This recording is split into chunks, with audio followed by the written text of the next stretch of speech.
Their intention was to subvert the SNP. This is Sensum, innit? Their intention was to subvert the SNP. This is Sensum, innit? He's doing a pretty good job. What? This is Sensum, innit? He's doing a pretty good job. I'm actually not laughing. He's had to mute himself because he can't stop laughing in between. I'm actually not laughing. This is Sensum, innit? He's doing a pretty good job. What? It resonates greatly within me. This is Sensum, innit? He's doing a pretty good job. I'm actually not laughing.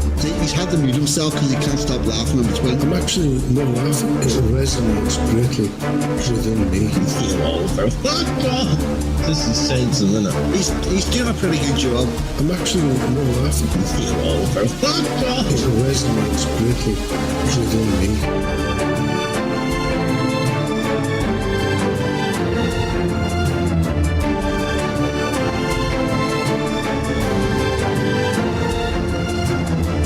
He's doing a pretty good job.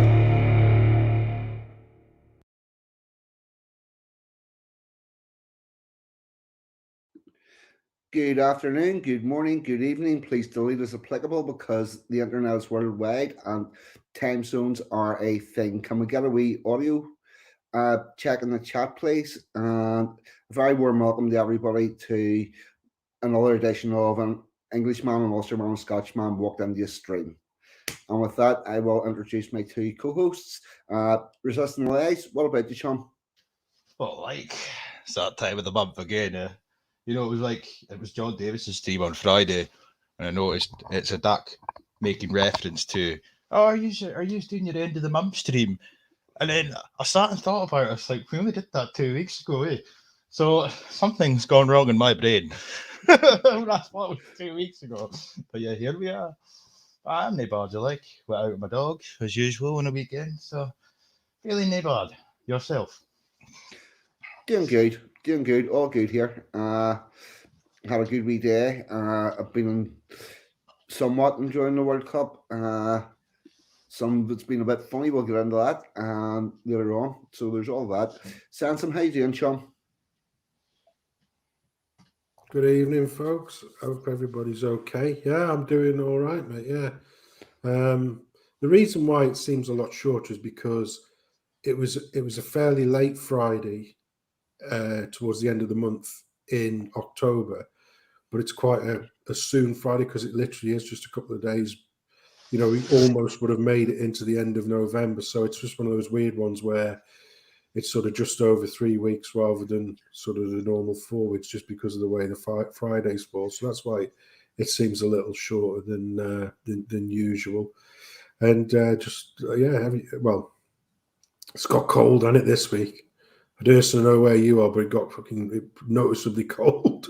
Cold where I am this week. And I tell you what, you put the heating on, and before the meter just used to sort of tick over nicely. Now it's like a Catherine wheel. Unbelievable. Oh, fuck. What they're doing with the energy prices is... I don't even have proper words to describe it. Yeah, I do have one. It's fucking criminal. Yeah, they're forcing people to choose between heating and eating, and it's absolute crap. Now, before we get too far ahead, I want to do a little bit of housekeeping. Very warm welcome to anyone that came along from Bonnie Lad and Sensum earlier on this evening. Glad to have you here. And if any of you that are here don't watch that stream, check it out on the Saturday earlier on this. If you like this stuff, you're going to like that stuff as well. Sunday, Ragnar Arnspear is in the chat. Give us a shout, mate. Let me know what you're doing. If you're doing something, I think I seen it was a Rags and Jack cast. Yeah, it's 7. Sorry, mate. It's 7 o'clock tomorrow on Rags' channel, and they've got a guest Angry Bootneck on, mate. Excellent. That'll be a good stream. That's always good. And DJ, did I see you're having a stream with John Davison? Yeah, to talk about Scottish nationalism, past and present. Obviously, it's no secret. I know that some people think, oh, you hate the English, blah, blah, blah, blah, you know. No, I don't. I'm very sympathetic to the way Scottish nationalism used to be, you know, like fuck the EU, fuck the Union type thing. Now it's all about, you know, progressivism, etc. So yeah, John Davison's an old school Scottish, or he used to be. He sort of changed his view. So I'm going to get him on to talk about Scottish nationalism as it used to be back in his day, and how he sees it going forward, type of thing. So I think it'll be good wee stream. I think that said, it'll be the first time I've ever sort of done a stream by myself where it's sort of an interview format, so to speak. So that'll be a challenge, but I think I've done it for long enough now where I'll get through it. You'll be fine. And then Toffee, who's in the chat, do you have anything lined up for Monday night? Toffee's normally goes on a Monday night now. And then we'll have John Davison. Oh, he's got his best chum on Monday night at 9 o'clock, mate. Best chum. I'm getting sick of this shit. His best chum on. Oh, yeah, he's got See, his if best Scott's chum on. armour could hear you now, he'd be heartbroken that you're trying to make out I've got a new best friend. Like, Oh, he's your chum, mate. We all know what kind of chum as well.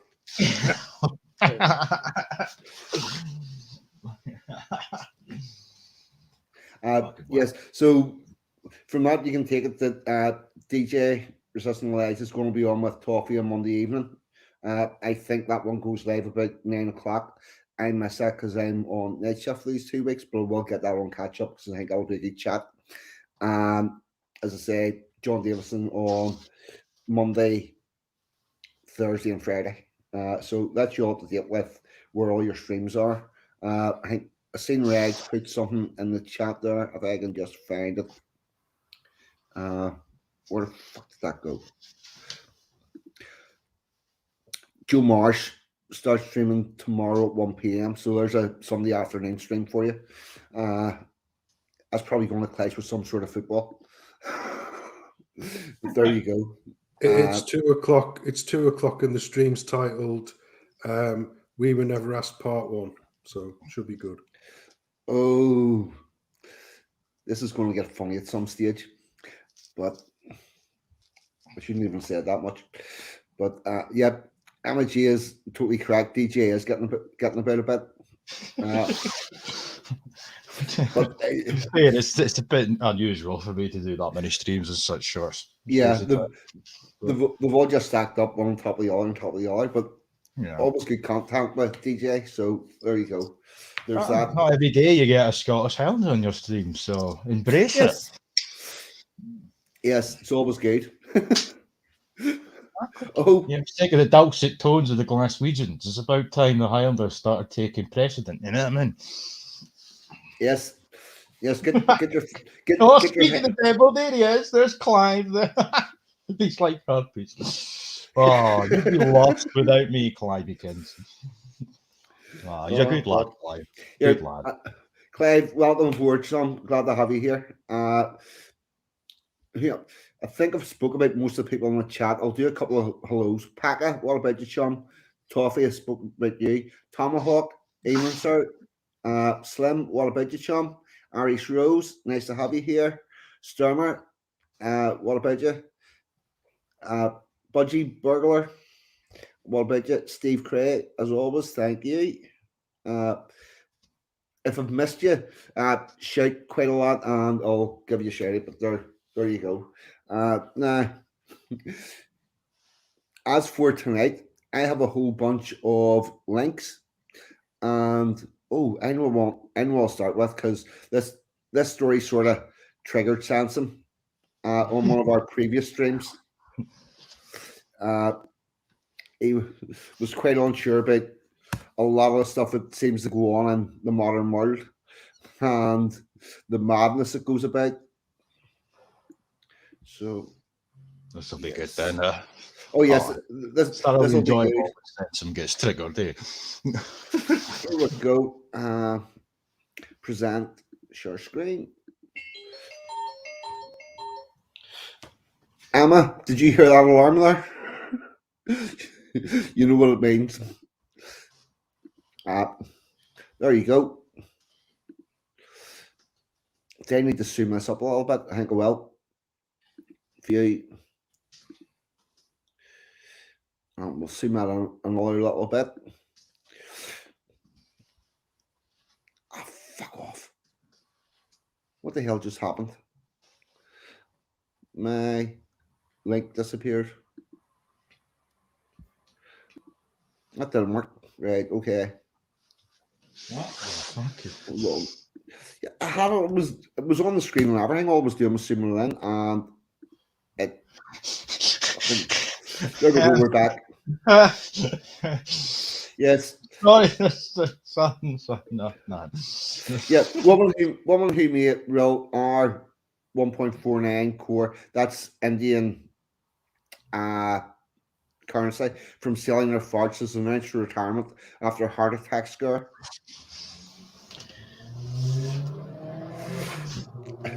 A US star who made 200,000 from farting in jars announced her retirement after she was rushed to hospital for squeezing out one too many. Steph Matto, 31 from Connecticut, was recently rushed to hospital after experiencing chest pain, the New York Post reported. Concerned doctors performed blood tests and I think that's supposed to be an ECG, but later told her that her symptoms were actually caused by excess gas from her diet of beans, eggs, and banana protein shakes. Steph had gained international recognition after speaking on the reality show 90 Day Fiancé and later started her own YouTube channel.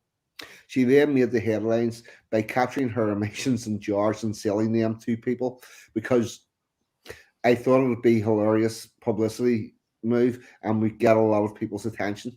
So basically, she's an attention whore. Her lucrative business wasn't without risk, as she has now found out. I thought I was having a stroke, and these were my final moments. I was overdoing it, Steph said. She began selling her farts in jars in November last year after receiving requests on the adult content site Unfiltered. The unique product saw her rake in cash of £740 per jar. Fuck! Says a lot about the people buying it, though, does it? No. Yeah, it does.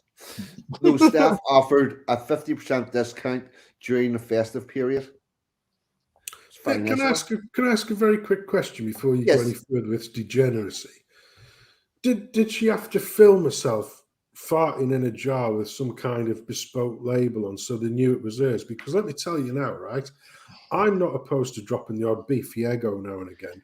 So if this was a business model that my missus was getting into, she wouldn't bother with all that shit. She'd just all that stuff. She'd say to me, right, get yourself on the old Guinness and curry, and then here's a dozen jars for you to fill up, and I'll label them up as coming from me. And when it gets to the other end, you've got some soy neck beard just finishing crying off the new Star Wars film. He goes, oh, and there's a special treat. I've got my $1,000 fart to smell, and he gets a waft of my beefy ego. He'd be like, Jesus, that woman, she don't look like her farts. You know what I mean? What on earth? It just raises so many questions, though. Really, I mean, if it was as you describe it there, and I'm not going to reiterate what you said, but the stronger the waft, would that be more their thing, or would it be too much? I don't know. Is potency what they're after? I don't know. Sure, mate. Middle sentence in the story there. Apparently, my farts would be fucking gold. Be able to charge $2,000 for mine. Look at the state of that. I mean, this is real as well. Shocking. I just don't get why so many people these days indulge in nonsense like that. You know what I mean? I'd rather just be a total recluse that, lived a life devoid of female contact and interaction than resort to that type of shit. I don't know what's wrong with some people these days. I'm proposing a theory here that it is due to the rapidly declining testosterone, and in some instances it's worse than others. Hence, why some so-called men resort to such questionable actions or transactions, I should say. Well, I put it to you that this is just another version of a pet rock, because people used to sell pet rocks all the time. Well, yeah, but the only people that would buy a pet rock were fucking twats or children. Right, yes. And do you think the people that are buying farts in a jar are not twats? Well, that's It's- exactly what I'm calling them. Yeah, Like, twat. yes, it's another version of a fucking pet rock. And I tell you what. But the thing is, though, they're doing it for different reasons. They're doing it for sexual reasons. That's what I'm saying. There's why is- something I mean- not right with these people. They're buying jars of farts or whatever it may be, or female saliva or fucking used knickers because they get off in it. Like that's not normal. No, It's it fucking isn't. weird. But I'll tell you, Dean, I'll tell you something now, right? I'm not opposed to giving the good lady what's called a Dutch oven. And if people know what that is, you'll know what that is. But when the reverse is true, it's a little bit, you ladies, you shouldn't be doing that, this. And don't let women ever tell you, oh, my farts don't smell. I tell you what, right? It could gag a maggot. Some of the smells that comes out of ladies' bum could gag a maggot. Tell you that. Your farts don't smell. You're awful. But I was just thinking, you could do a little bit of a marketing tie-in with that song from the 1970s.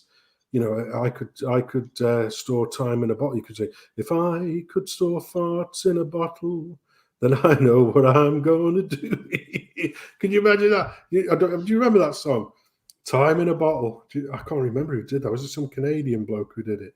But it was a really big hit in the 70s, which you wouldn't know, but it's a famous song anyway. But what a... no, Look at the state of this. I don't remember. But, I shall read It is a classic. Steph shared her ordeal leading up to the hospital visit, telling Jam Priest, I remember with them one day, I had about 3 protein shakes, a huge bowl of black bean soup, and I could tell that something was not right. And that evening, when I was lying in bed, I could feel the pressure in my stomach moving upwards. It was quite hard to breathe, and every time I tried to breathe, I'd feel a pinching sensation around my heart. And that, of course, made my anxiety escalate. Moderna. I actually called my friend and asked if they could come over and drive me to the hospital because I thought I was experiencing a heart attack, she said. Steph said her family is relieved about her retirement and she feels her colon will be too. There you go. We've had a couple of people mention about the girl that sold her bathwater, Belle Delphi. Beautiful woman. Oh, have you ever seen her without all her makeup? No, no, I've not. But I have seen worse. The next time you're talking or something, I'll see if I can get a picture of Belle Delphine without her makeup on. She is fucking ugly. That girl had she fell out of the ugly tree and had every branch on the way down. She's on OnlyFans and that now. Just Yeah, porn. but she's on OnlyFans and doing that with all of her makeup and her fucking cosmetics on. Oh yeah, no, well, Yeah. I'm not disputing that. I'm just telling you if you didn't know, in no sense about Yeah. interest. Like since he was keen on the bathwater, like she's on OnlyFans, like. Yes. No comment from Mr. Sorry. Where did we go wrong, Sensum? I was engaging with the chat, I just ignore him. That's a default setting when it comes to DJ for me. Do you know what I mean? I don't know. I can't believe it. $1,000, like $1,000 for a single squeak. Unbelievable. But like I say, she picked her own model. She didn't have to do any. Like I say, unless there's some form of, video accompaniment that goes with it. Hence the price. The depravity of the price. But if you could be like, it's a great model, isn't it? Because basically what you do is you get a boatload of bruisers, and pay them in beer and curry, and just say, what's going on here? Well, the beer's free and the curry's free, but you've got to promise that you've got this pipe up your ass, and when you fart, make sure we're just going to decant the old farts off you. Right. But on the old video on the screen there, they've got this bloody Cindy Crawford looking absolute stunner, And you've got all your simp Star Wars crying babies going, oh, yeah, I'll pay £1,000 for that, I'll pay £1,000 for that. And the stinkier, better. And you know, you could throw in the odd Brucey bonus by saying, actually, for this one here, a little dribble of shit went in as well. You know, that's going to be £3,000. So you'd have thousands of the fuckers voting to get in there. You know, get a fart with a dribble of shit in there. You know what I mean? Unbelievable. Here's the thing: it would be illegal to put the poop through the postal service. You're on your biohazard there. Well, hold on a minute. Wouldn't that be the same for rancid bathwater and shit like that, though? Oh, because that'll be full of all sorts. You know. you seem to know quite a lot about this, don't you? Well, I'll tell you what. I know just heard about it, you fucker. No, I don't know. Like there's a video by a guy called Terrence Pop. Terrence Pop is a anti-suicide campaigner. He does a lot of stuff to try to prevent suicide, particularly within the armed forces. He was previously a Green Beret airborne ranger and did all that, been to war a couple of times. He had a disagreement with somebody in ranger school, and he sent them. There's a video. If you look up the video, a Pringle can full of poop. So he fucking filled the Pringle can with poop and wrapped it up with tape and stuff and sent it to this guy through the mail. It all got a bit fucking mad. So if you want to know, that's how I know about mailing feces. It's actually quite a funny video. I don't know how the fuck I'd respond if that happened to me. Like, I think I'd be getting sent down for murder, eh?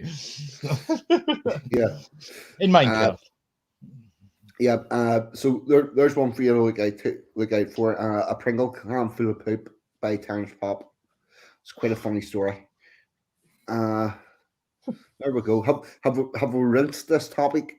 Do we want the next one? I'd like to say yes.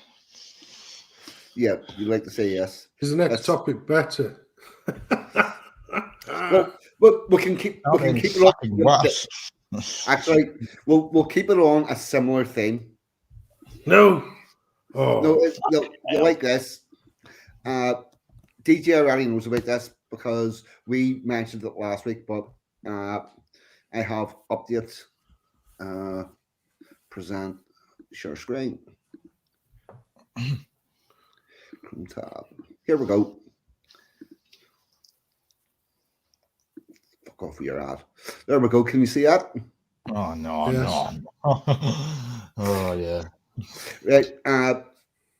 DJ and I did our stream last 19th of November is International Men's Day. United Nations have labelled it World Toilet Day. So that's sort of on a similar thing. So basically, they've shit all over World Men's Day. Yep. Literally?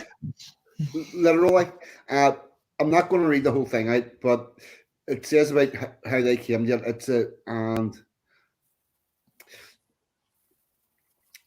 The Call to Action for Sanitation, which was launched in 2013, aimed to end open defecation by 2025.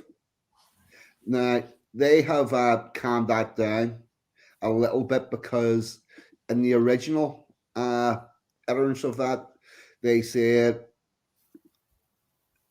it was an effort to end open defecation by 2025, and they chose that day because it was most prevalent.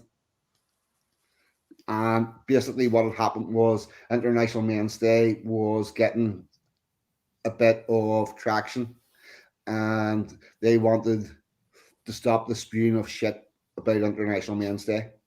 So they put World Toilet Day on top of it. And as I was saying to DJ, if you want to get buildings illuminated for an event day, you know, like International Women's Day or Trans Right Day or World Toilet Day or whatever,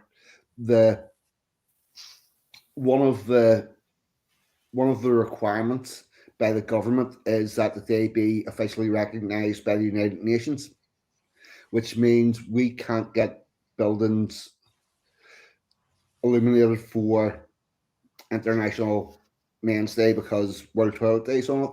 I'm going to announce this now. I've been thinking about this for a couple of years. I'm going to go for it next year.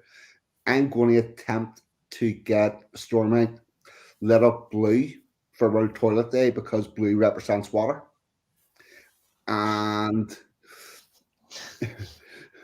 I'm going to then come out and say that the reason why it was lit up for World Toilet Day was because they don't give a shit about men.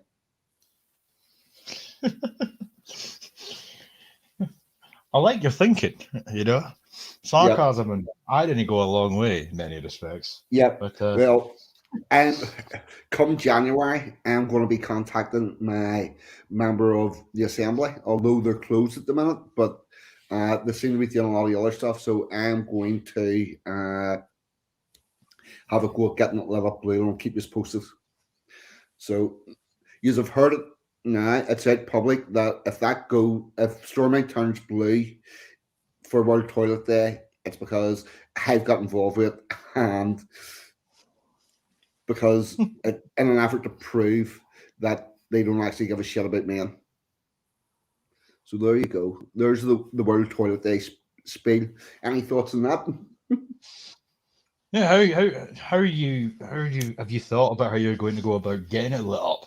Or are you just going to I'm going to go to the MLA and say, because there's a criteria for getting it lit up and you've got to get it requested by somebody. So I'm going to go to the MLA and say here, what's the chances of getting this turned blue for World Toilet Day?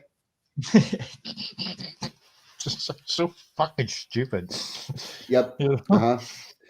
And I'm going to say to him, it's also International Men's Day, but that's not on the UN list. But it's blue for water and it's blue for men, and it's like a double hit. And try to sell him on it that way, and see if he goes for it. And if he gets it through, then I will be all over the place going, it's because you don't give a shit about men. Then if you do get any sort of press attention, then that's when you could drop the bombshell that it's actually for International Wednesday. Get it exactly. Yes. I like thinking. Mind you probably shouldn't have said that on a live stream. You should have kept that quiet. You know? Well, I need it on a live stream somewhere because so that you can go back in time and go to prove that I'm not saying that retrospectively. Yeah. And you know, it's blah, blah, blah. No, actually, it was. There's this from November last year, and I said that they was going to try and do it. So it's not just a don't say it. No, you don't. You don't see a lot of lady plumbers. You don't see a lot of female sewage workers either. See, every time somebody's down there trying to dig out a fucking fatberg, it's a man. No. And speaking of somebody who's been on construction sites since he left school, I've seen about 2 females, and one was a plumber, which she looked like a lesbian, and one was a painter. I've never seen a female breckie or a roof tiler or a joiner or even a female labourer. You know, you just don't see it. Despite their best efforts to get more women into the construction industry, they just don't want to do it. It's almost as if we're 2 different kettles of fish. In Australia, they put quotas onto the road crews, you know, people fix roads. They put in a mandatory for females to be there. Guess what Guess what the standard they do? What? You know the signs that say stop and go at each end where a road's being closed? Yeah. They get to hold them and turn them. Wait, what? Because they told them, right, okay, you're doing these road works, you need to get females in. We need females on this job. So they go in, they go, right here, have this stick where the stop and go, and they get to turn them from stop to go. Because they obviously want them actually physically digging up the road where it can go. Oh yeah. Now I know what you're on about. Aye. So they've got women doing that. Yeah, that they get brought in the crew, and that's what they end up doing. Sure, that's exhausting. Actually makes sense though when you think about it, because it's very similar to holding a broom handle, isn't it? Sorry, mate, you just lost all your female followers. And the misogynistic levels intensify. I'm quite manly, you know. I say I'm quite manly, you know. You have to understand these things. Oh, that was a bit of They know I'm only joking. on a real though, that has to be like one of the most fucking soul destroying jobs you can do. Standing there, especially like on the highway and that.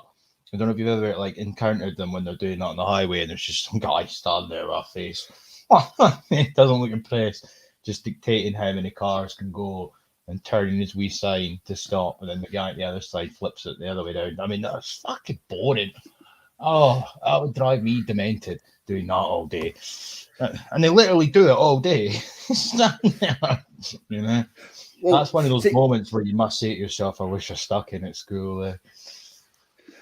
well, here's the other thing. Whenever it was like members of the road crew doing it, they would have done it for like maybe half an hour at a time, and it gave them a break from like a Kango hammer, which has vibration and all sorts of shit. You know, you'd probably be happy enough to do your half hour at that.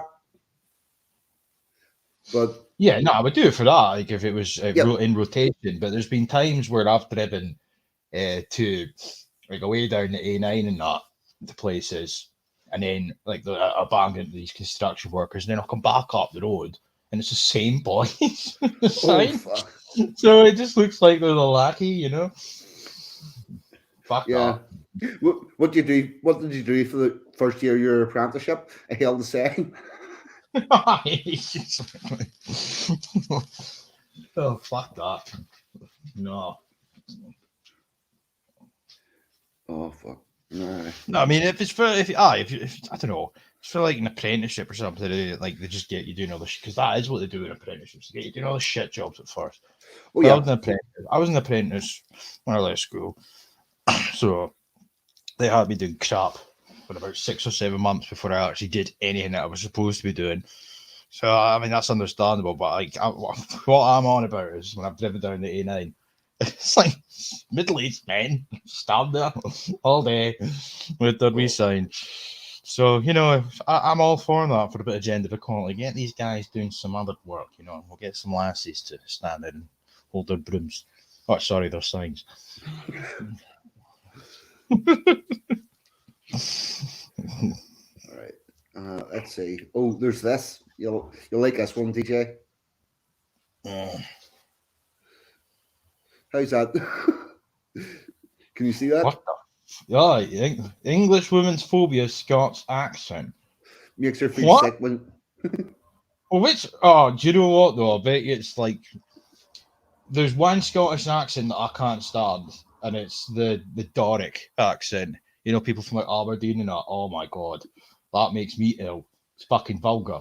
So it depends what she's talking about here, because you can't. It's not a blanket term. It's not a blanket statement. It is a Scottish accent. Define it, because I don't sound like anything like No Chance or Scots Armour. So Yeah. I hope she at least alludes to which accent she's talking about. Better fucking not be the Highland accent. That's all I'm saying.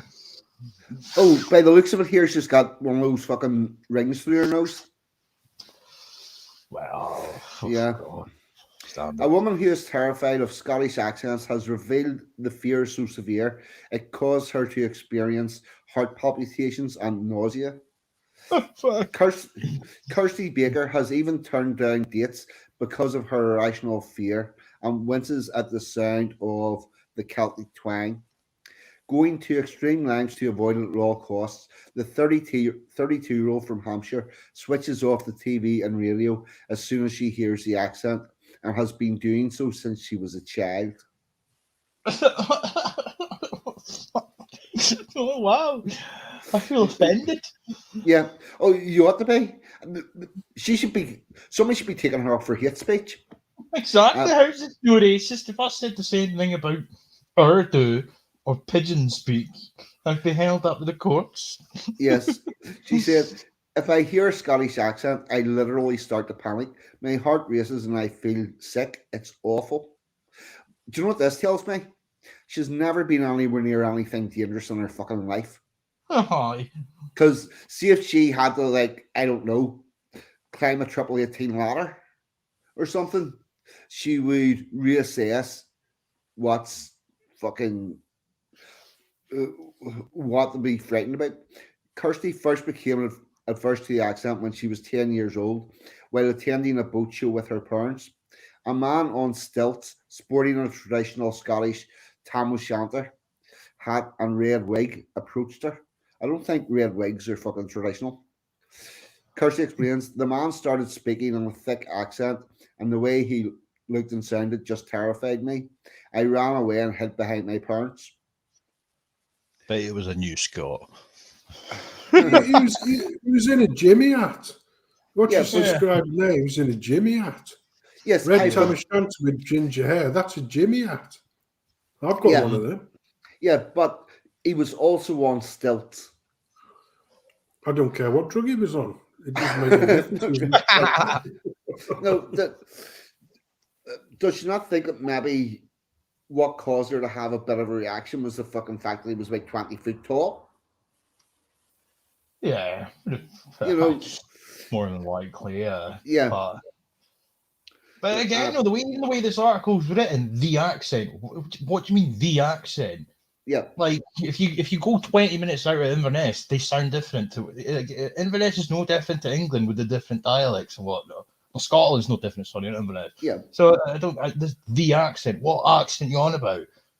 Yeah. You know what I mean, we don't all sound the same. Since then, I've been so scared of Scottish voices. Recently, Kirsty was in a supermarket when a customer started talking in a thick Scottish accent. So petrified Kirsty dumped her shopping in the aisle and fled. What a fat pussy. Yeah. Get some adversity into your life, love. The phobia affects her dating life too. She'll avoid men whose online profiles say they live in Scotland. She explains, I've had a few men message me online, and the moment I find out they're from Scotland, I ask if they're Scottish. If they are, I explain about my phobia. Most of them think I'm joking, but when I tell them I'm serious, they just find it hilarious. I tell them I don't have anything against Scottish people, just their voices. What the fuck? So you, all right. So you'd be appreciative of a mute Scot, but you know, you don't have anything against Scottish people, just when they talk, you know. Like, I think what's going on here is she's got a problem with Scottish people, and she's just pretending it's the accent. Or accents, I should say. What about a Brazilian mute singing I Will Always Love You? She says, I've definitely missed out on some good looking guys because of my fear. I've seen your picture, love. I don't think you have. Despite the sound making her feel nauseous, not everyone takes it so seriously. Kirsty's older brothers relentlessly mock her, breaking out in an accent to tease her. I wonder why. She says, they're always taking the mickey out of me, imitating the accent out of the blue. They don't realise how triggering it is for me. I have to leave the room. Once a fan of David Tennant, Kirsty now can't watch him on TV. She says, because he had an English accent in Doctor Who, I didn't realise he was Scottish until a few years ago when my mum told me. It's a shame as I really like him. I have never watched Braveheart either because of my fear. Oh no, not fucking Braveheart. Oh wow. Yep. And yes, she's looking a bit smug about herself. That's because she's got an article posted in the Daily Record where she's been able to shit on Scottish people by pretending it's a phobia of an accent. That's what that is. That's a get up, you Scotland. The Daily Record's a Scottish fucking paper too. Yeah? That's what that is. That's the equivalent of me disguising my alleged hatred for English people by pretending it's simply the accent. Oh, I just can't stand it. But nothing against English people, but it's the accent. And I don't hate English people, Billy, before you start your shit in the chat. Like, it's a joke. I great. Patty's got a good point. Maybe they just don't like her. I don't fucking like Yeah, I it. was going to say the state of it. You know, what I mean? You know. Slagging off the Scot. Last time I saw that one, it was fucking sharing. It was like setting off a pod race in Mos Eisley. I don't know why I do this. Oh, Emma G makes a good point. People have eyes look nauseous when they look at her. I'm repulsed by that article, in all honesty. I think I should be offended. Yeah, you have got very strong anti-hate speech laws up there in Scotland. Well, they've not come into effect yet, in truth, but yeah, they're on the way. Comes the hate I will be speech. reporting her for a hate crime. Make no mistake about it. Quite offended, and I'll be honest. I'm going to have to take my medication now to sort of settle my microaggressive tendencies. I don't think I've been that offended in a long time. Not even entirely sure I've recovered from such abuse. I used to know a lad who used to basically go around twatting the hell out of ZX81, Spectrums, and Commodore 64s and everything, and he had a problem with microaggressions.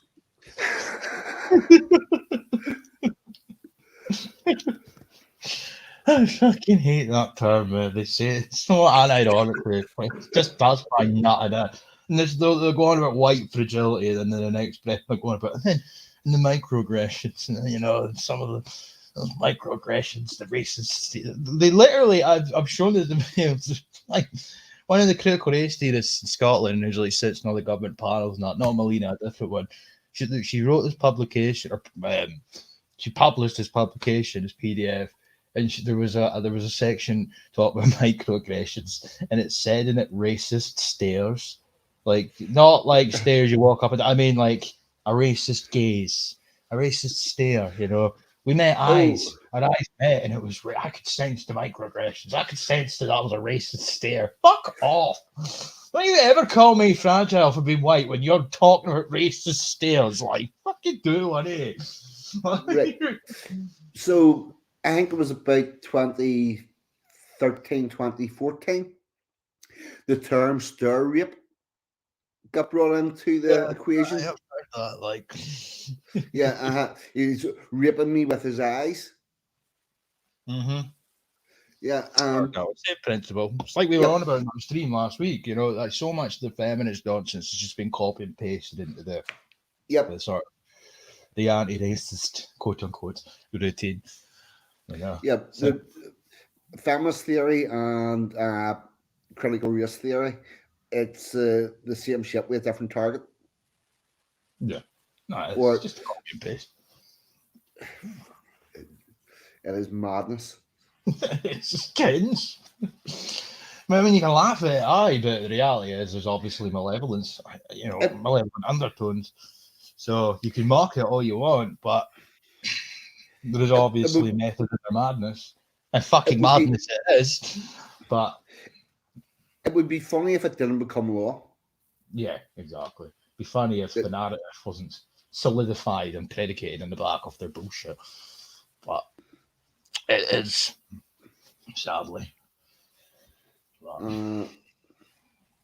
I just love 2022. It's been such a great year. Oh, it has been phenomenal. It has been just absolutely amazing balls. Like, I don't know. The problem is, it's probably just a fucking sneak preview of what 2023 is going to be like. Oh, I'm really excited for that as well. Really excited to see what the next thing will be in everybody's Twitter bios. Ukraine flags today. Or will be tomorrow. I don't know. There'll be something, though. Something else. Always is. But we live and let live. Well, some people don't.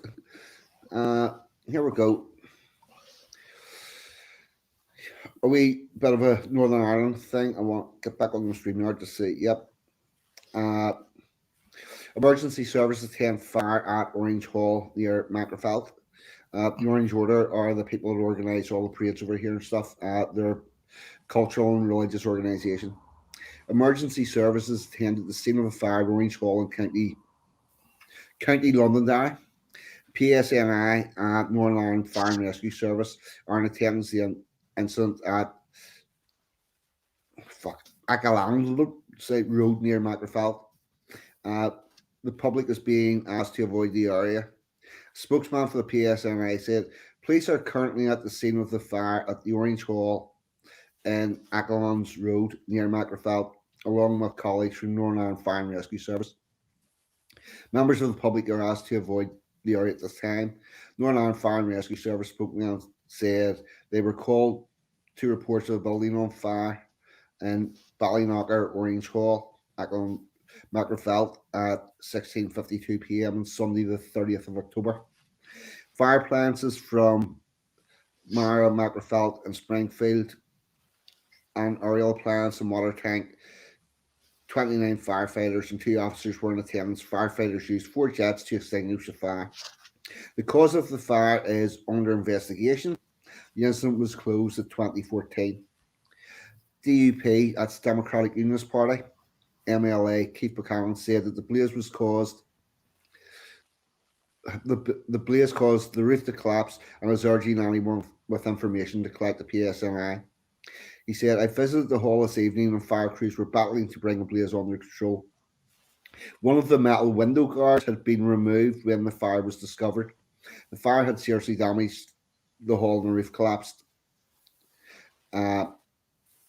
So basically what's happened, the Orange Hall is where the people from the organisation will keep their banners and stuff in there, and then they go there to hold meetings.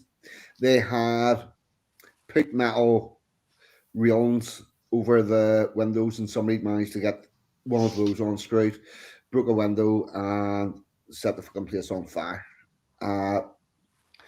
It's of interest because it's yet another. These attacks are common. They've been burning these halls for a long time. They don't really get much news coverage, and that the people that are doing it are those that are saying that a united Ireland would be a good place for everybody, and they want to be all inclusive, apart from the buildings that they burned down. Quite similar to Crystalneck. So there you go. There's that. And So who do you think behind it? Oh, supporters of Sinn Féin, IRA, INLA, the Orange Order's unionist organisation. The Nationalists say that they want to keep everybody happy and want to live and let live, but they do tend to burn down these halls where the meetings take place and they store all their stuff. Fucking hell. Sinn Féin. Yeah. Well, well, funnily enough, right, I don't know if you saw it, but through the week, I saw an interview with Arlene Foster, and she'd been to some bloody hoi polloi awards thing. And this young lassie with the life experience of a fruit fly said, do you mind if I take a selfie? And while she was taking the selfie, said up the rah, which we all know what that means. Oh, no. Horrendous. It's further than that. She started singing. It's part of the song. Yeah. Yeah. She was ooh, ah, up the rah. Say, ooh, ah, up the rah. Yeah. And that's it surprisingly similar to what happened with Kyle Lafferty, and his reaction to that got him like 10 match ban. But yeah, she was like Arlene Foster, like her lumper as a politician. Her father. Her dad was shot in the head, wasn't he? yeah. survived, but you know, and she was she in a bus that got blown? She was on a bus that got blown up as well, wasn't she? I think the bus got attacked by a petrol bomb. Yeah, something like that. And like that, I'm also pretty sure that was a school bus. You know, whenever she was a kid coming home from school. Uh, being on buses that get hit by bricks, and stones, hitting the bus over here is not uncommon. I don't know. Most of the people I know have probably been on a bus that are about my age, have been on a bus at some stage, been hit by something. I believe she was on a school bus that was hit by a petrol bomb. I haven't said, whenever I say school bus, we don't have dedicated school buses. You go and you get the bus that goes that direction, but there are buses that are pretty filled with school kids. So yeah, there. But these are the people that preach to us inclusion and diversity. Fucking hell. Their actions don't really line up. No. Do they fuck? It's the same, but I mean, it's the same ideology across the pond, doing it. Not across the pond, across, well, why? Miniature pond, if you will. Scotland and Wales. You know, the same so-called parties. But I was going to ask you, Yep. I mean, obviously I don't want to get too deviated if need be, but what do you think's going to happen come, is it Christmas, round about the Christmas period, there's supposed to be an election there? I don't think it's going to happen. No. We'll kick that back up the road again. Fuck. See, and honestly, having an election is not going to change anything, because the reason why they want an election is because the assembly's been shuttered down at the moment. The reason why the assembly shuttered down is because the DUP said we're not going into power until you sort out this protocol agreement. Now, our assembly is quite strange in that it's a coalition between the largest unionist party and the largest nationalist party, and those whoever are the two largest of those form the government in coalition. Apart from the fact that they agree on fuck all, so they can't have a government without the DUP being in it, because they are by far and away the largest unionist party, and they have said no, we're not going to go into it. Now, the last time it was down for 3 years, because Sinn Féin decided they didn't want to go in, and they didn't decide that they need to hold an election to try and get a different people elected to get it back again. So if they hold the election, they're going to get pretty much the same result. If anything, you'll get a shift to the traditional unionist voice, who are more to the right than the DUP. That's the only direction it's going. You're not getting unionists becoming more moderate. So an election's not going to get them any further forward, so they'll not do it. Nice. I think they're just going to keep kicking this up, kicking the can up the road. Well, I'll be honest, I wasn't even aware that this has happened before. We went on for 3 years, but I'll say though, if it does, you know, your wee hypothesis there, if it does end up shifting further to the right at a later date, that can't be a fucking bad thing. Yeah, no, it's not. It's the alternative thing. The other thing is, if they do manage to gerrymander something, all they're going to do, unless this protocol gets sorted out, sooner or later there's going to be a civil war. It's coming. Fuck. There,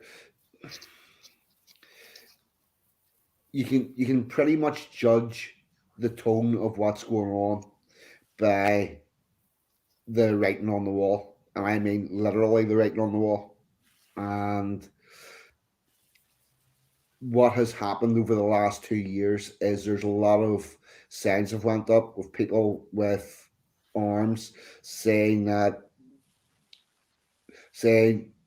protocol, and we are here to protect the unionist culture.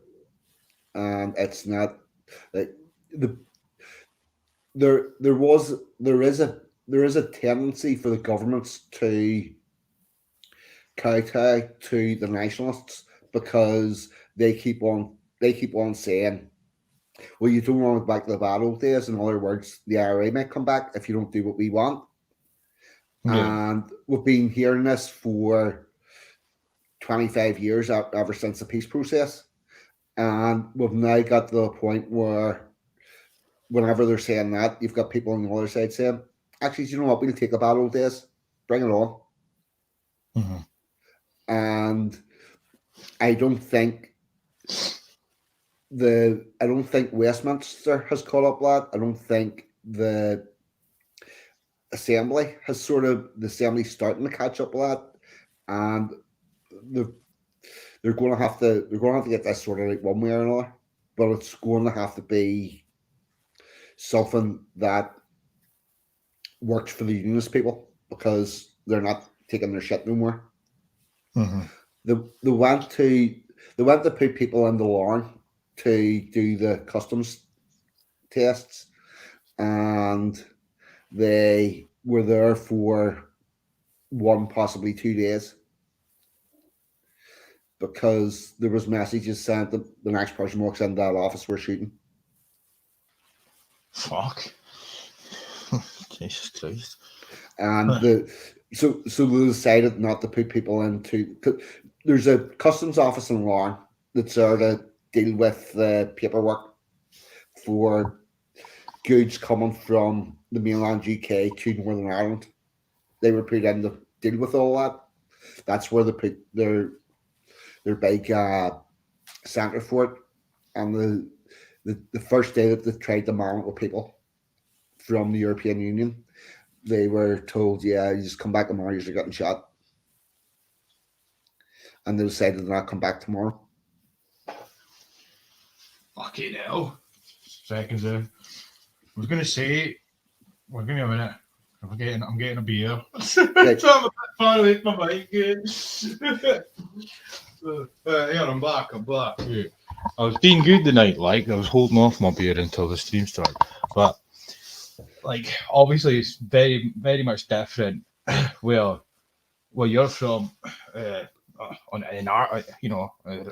side of the UK where I am. But I do think that, and this might be sort of over dramatizing things, but I can't obviously it's different circumstances in the sense that in Scotland I don't think there's very many people that have secret arms hidden away if need be and whatnot. But I think if this shit continues, and I don't really want to get too divulged down on all the indie stuff because I want to talk to John about it tomorrow, but I do think that if this bollocks continues, I don't know for how much longer, there's a high probability that some sort of shit's going to kick off here.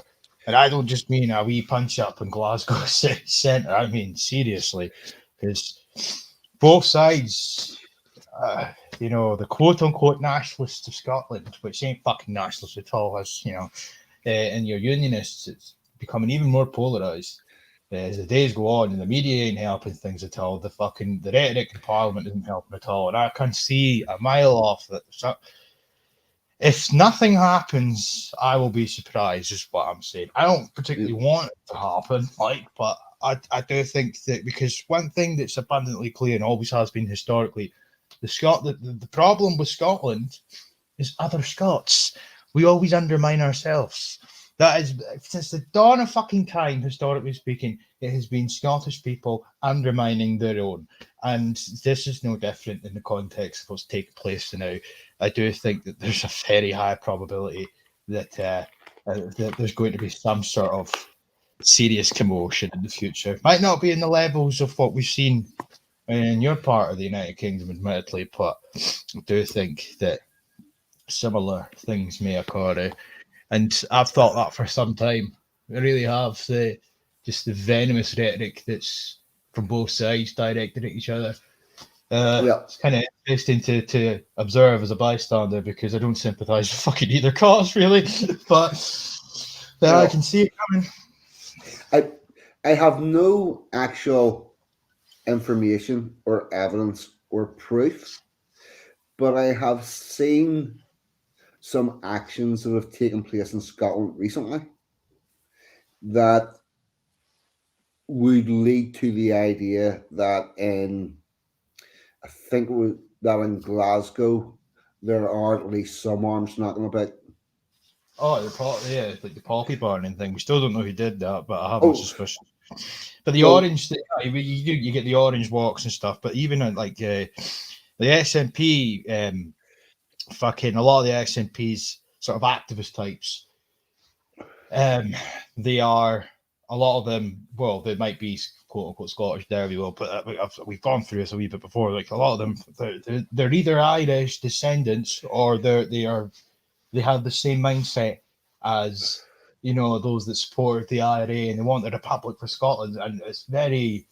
That's what I'm saying. Like over the years, because I've spent a lot of my time watching this stuff. There's something brewing. Something's not right, if you will. Your woman Cranky has been saying quite a few things. She has become very fond of talking about the island of Ireland, and has been at a couple of events and making comments where she had no need to do so, and it's becoming more and more clear that the SNP and Sinn Féin are joined at the hip. Yeah, no, they are. I mean, that's what they met not long after the local elections, mind. Sorry. She came out and congratulated them and winning and stuff like that. I was like, you're playing with fire, saying stuff like that. And I think they have met since then, if they know the woman that's in charge of that they've met and stuff. Like, I don't know. I don't think I've ever seen Sturgeon meeting the DUP. She's met that woman from Sinn Féin. Yep. They are joined at the hip, and that's not good. I seen a. Where's Axel's comment? Yeah, there was recently in Glasgow loyalists in UVF uniform at the cenotaphs to make sure they didn't get burnt like the ones in Edinburgh.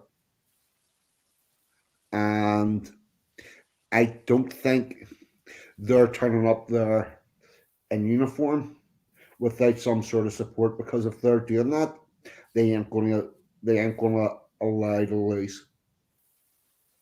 I got to be honest, it's the first I've heard of this. What he's on about there in that comment. Just after me talking about spending all my time monitoring shit, which I do, like, there's no denying it, but some things obviously slip through the cracks.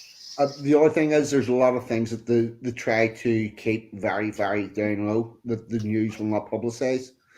But it seems that there was some form of a protest that was going to be at a cenotaph, and a bunch of people appeared in full UVF uniform, the black boots, black jackets, white belt, all that sort of stuff, black.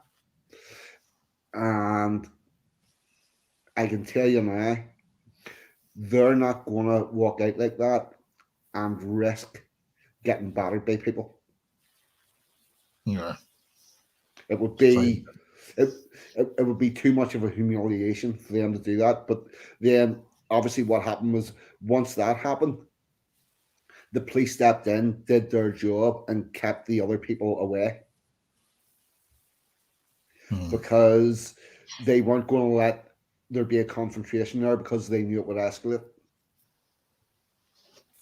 Now, Yeah. what I also will say is, while I'm saying all of this, I'm not saying that I'm 100% correct, because I'm going off a couple of reports.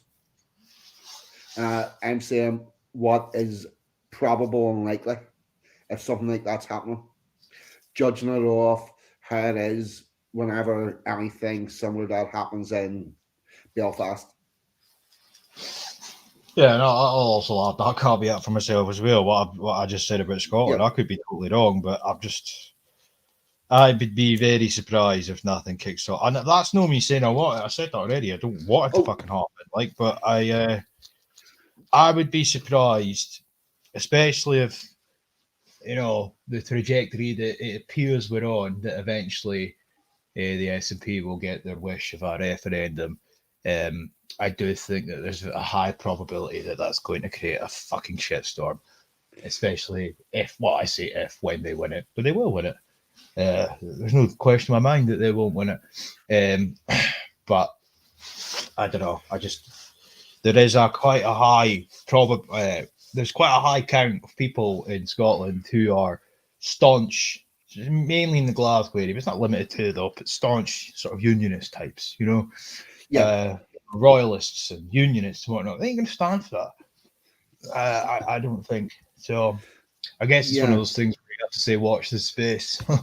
There's a world of difference between saying what you think could possibly happen and what you want to happen. Witnessing reality and having a fair take on it doesn't necessarily mean you think it's a good idea. No, I agree with that.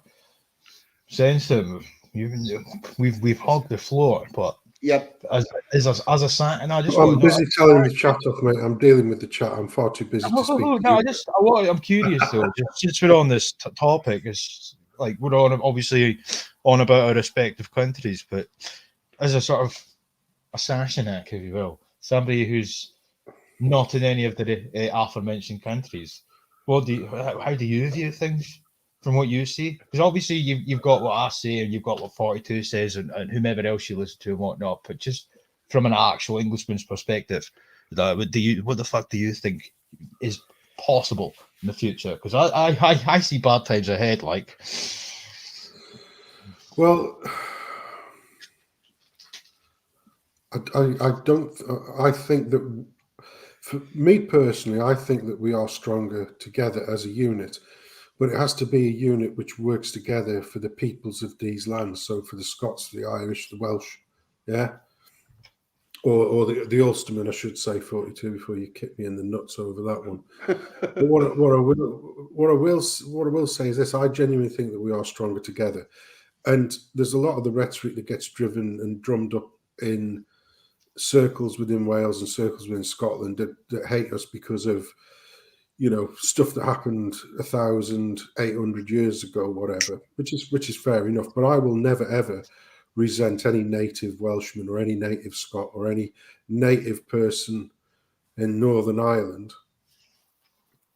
I still think we're stronger together, but I don't think there would be half the animus that exists, not between yourselves, obviously, but in certain circles, if our respective governments hadn't been purposely destructive to divide us, like I say, to basically divide, but it's division to make them more powerful.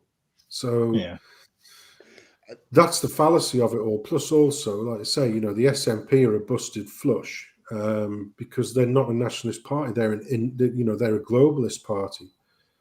And I can't say, many more times, I can't express my feeling anymore that if you are a staunch Scottish nationalist, then I would quite happily let you have another referendum so you can vote how you want, but don't do that under the guise of the SNP, because let me tell you now, what the SNP have planned for the indigenous Scottish people is far fucking worse than what we could ever imagine. And they will do that under the guise of Brussels. and that's handy for the SNP because once again, we Nippy and her minions get to hide under the shadow of, well, it's all Brussels' fault rather than Westminster's fault. But it'll also be able to accelerate the destruction of Scotland with mass immigration, all of this woke bullshit. I mean, it's already started already. You've already got a foreigner tell you what you can and can't say. Old Humza hates peach there. So, you know, and you've got to think on the number of, you know, you've already got, was it Anash Sawa or what his name is? You've got Humza Yousaf, who are all carrying all of this power in Scotland. They're basically foreigners. I don't care where they were born. They are foreign. And they, like I say, they serve three masters. So, you know, Sawa and Humza Yousaf, they serve their globalists, they serve their native nations, and they serve Scotland. Well, you can't do that. You can't have three masters because you always know in that particular triumvirate, Scotland's coming last because they will always favour Pakistan or India over Scotland. They will always favour globalist agendas over the Scottish interest agendas. So with those people there, you know, Scotland comes last. Now, I don't know. The problem is with me in Northern Ireland, even though I've worked in Northern Ireland, I'd never ever broach politics because you never ever want to wander down a dark alley when it comes to politics in Northern Ireland because of the previous recent history in that. Whenever it's been brought up, the only thing I always get is, it's complex. That's what you get to. It's a lot different to what you've got in the rest of Britain. It's complex. I think that's polite for saying, yeah, it's basically pretty sectarian, mate. You know, you've got to be on one side or the other, or you know what I mean. That's the way that it works. But like I say, I think it's absolutely horrendous, absolutely horrendous. And Dame Kate Hoey, who was the last honest politician in Parliament, who I was gutted when she left there. She was the last honest, decent politician in Westminster. Now she's obviously a member of the House of Lords, but or is it Baroness Hoey? Sorry, she quite rightly says that, you know, we as a nation, you know, and the United Kingdom of Great Britain and Northern Ireland are still being lapidog to the European Union and the Republic of Ireland's mantra because we put a border up the fucking North Sea, up the Irish Sea, right? So that there wouldn't be a hard border between the Republic and Northern Ireland. Well, I'm sorry, fuck off. You know, Northern Ireland is part of our nation. There should be no border. Don't dress it up under trade or whatever. You know, fuck off. We are a sovereign nation. You should fuck off, you froggy European wastrel twats. You have no fucking say on what we do anymore. We decided to leave. If we want to put a fucking 10-foot wall up across the border, we have the right to do that as long as it's on our side of the fence. Fuck off. Now, it may be as palatable as a shit sandwich or a bowl of dog sick, but literally we need to start turning back and telling these fuckers, and this is why it'll never happen, because they're all globalists. They're all sort of globalist agenda mongers. We should be pushing back on these fuckers, say, oh, by the way, we are a sovereign nation. You lot can fuck off. You know, European Court of Human Rights, you can fuck off. We're sending them all back. You know, we're doing you the decency of sending them back in a ferry because, let's put it this way, if it was 1066, they'd be going back in a fucking crate. You know what I mean? That's literally what it should be like. But nobody in power. You find me one politician anywhere near the top table of power that wants to do away with immigration. I mean, we've got the fucking, the bit of red meat for the masses. That other foreigner, what's her name? Serena Begman or whatever her name is, saying, "Oh, I'm going to get tough on immigration, tough." So we had another foreigner in before, a pretty useless fucking Patel. I'm going to get tough on it, and what happens? They let even more fucking in. So they're just all absolute treacherous liars. So, like I say, we should be in it for Britain as a whole, for the British people. You know, I think that's the only way that this can work. because none of the people in power in any of our nations, Drakeford's a globalist, Wee Nippy's a globalist, all of the twats in Westminster are globalists 201. And like I say, I'm not really sure about what's going on in Northern Ireland, but Foster was a globalist, at the end of the day, the lady we were speaking about before, And you look at Southern Ireland, you've got a foreigner there, a gay foreigner, a childless, evil, demon gay foreigner. What? Who wants to transform the Republic of Ireland from a nation of 5 million people to a nation of 10 million people, but in the same breath also want to promote population reduction of their own people. Well, if that isn't fucking replacement, I don't know what is. And yet if you say, oh, you're a conspiracy theory, and then in the next place, you'll hear those same people use those same terms, replacement. But when you say it because you're against it, it's a conspiracy theory. When they say it because they're for it, it's happy days. It's great stuff. So for me, I think all the politicians are just fucking traitors. And really, we need a Tower of London, twice the size of what it is, so we can put them all fucking in it. Oh, here, Sensum. While you're on that, do you know about the Chinese smart city in Ireland? Was that the one they were planning to build? Yeah, the Chinese have bought a big fucking chunk of land in Ireland, and they're going to put a smart city in it for the Chinese people so we can have. Is it Chinese or Hong Kongese? Is it the people from Hong Kong, or is it just from China? Actually, could well be Hong Kong. Yeah, I think it's Hong Kong. They were supposed to be building a city to put them in it. Bojo the Clown did gift them sort of free nationality to be here. And in fairness, the old Chinese there, they're pretty industrious. We still don't want them here. They're not needed, in fairness. But I don't think they'll be the same sort of resource than if we had like the rest of Africa turning up, fucking sucking the teeth and doing fuck all while we bust our pods every fucking month to pay for the cunts. Do you know what I mean? Sorry. Oh, no. Well, the upshot of a Hong Kong city or a Chinese city in Ireland means that your fake football shirts and fake iPhones and shit won't take as long to get here. Because they'll put it, they're planning on putting in one of their cities, which will have their factories, which will have everything that they're doing at the moment. Yeah, but well, is it Chinese? Because like I say, Hong Kongese they don't have factories, do they? The Hong Kongese, they're more sort of finance, like Aberdeen and stuff like that. But if it's Sino stuff, you don't want that. You don't want to become a mini Australia, which is now beholden to the Sino, money. The Chinese, whatever it is. When is it? What's something? The Silk Road project.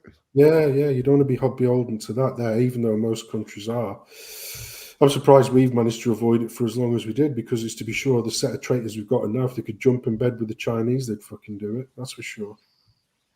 I'm going to have to do a dive into this and find out some more. Rags, I think you're right. I think it is Wicklow. Wicklow, that they're planning for doing that. But it all sounds a bit fucking mad, to say the least. And the population increase in the Republic of Ireland, they're going to double the population by bringing more people in. It makes no sense whatsoever. No, well, it does if you realise what it's really about, population dilution or demography dilution. Yeah, if you don't like your own people, it's a pretty good idea. Mm-hmm. Yeah, exactly. If you're trying to eviscerate the national identity, it's a great idea, because if the demography is completely higgledy-piggledy, then you can't really still cling on to the national identity. The same principles applicable in Scotland. I always go back to that Graham Campbell, that dickhead, when he was stood at the S&P conference a few years back. He was talking about the goal going forward for Scott or the S&P as far as to have a non-racial identity And then he went on to elaborate on that concept, and he said that that would entail being able to identify a Scottish person non-racially. So, read between the lines. You think whenever you hear, what's a Scotsman? Get a child to draw a Scotsman. That child will draw a white person, probably in a kilt, maybe ginger, maybe no, whatever. But that has to change. Now, what greater way to ensure that that change is accelerated and is solidified forevermore? Dilute the population. Because if half of the population or a third of the population is brown or black or both, whatever the case may be, the case for the national identity being a white guy or a white person in general is harder to argue. If we're playing it the parameters of the people that are peddling this bollocks.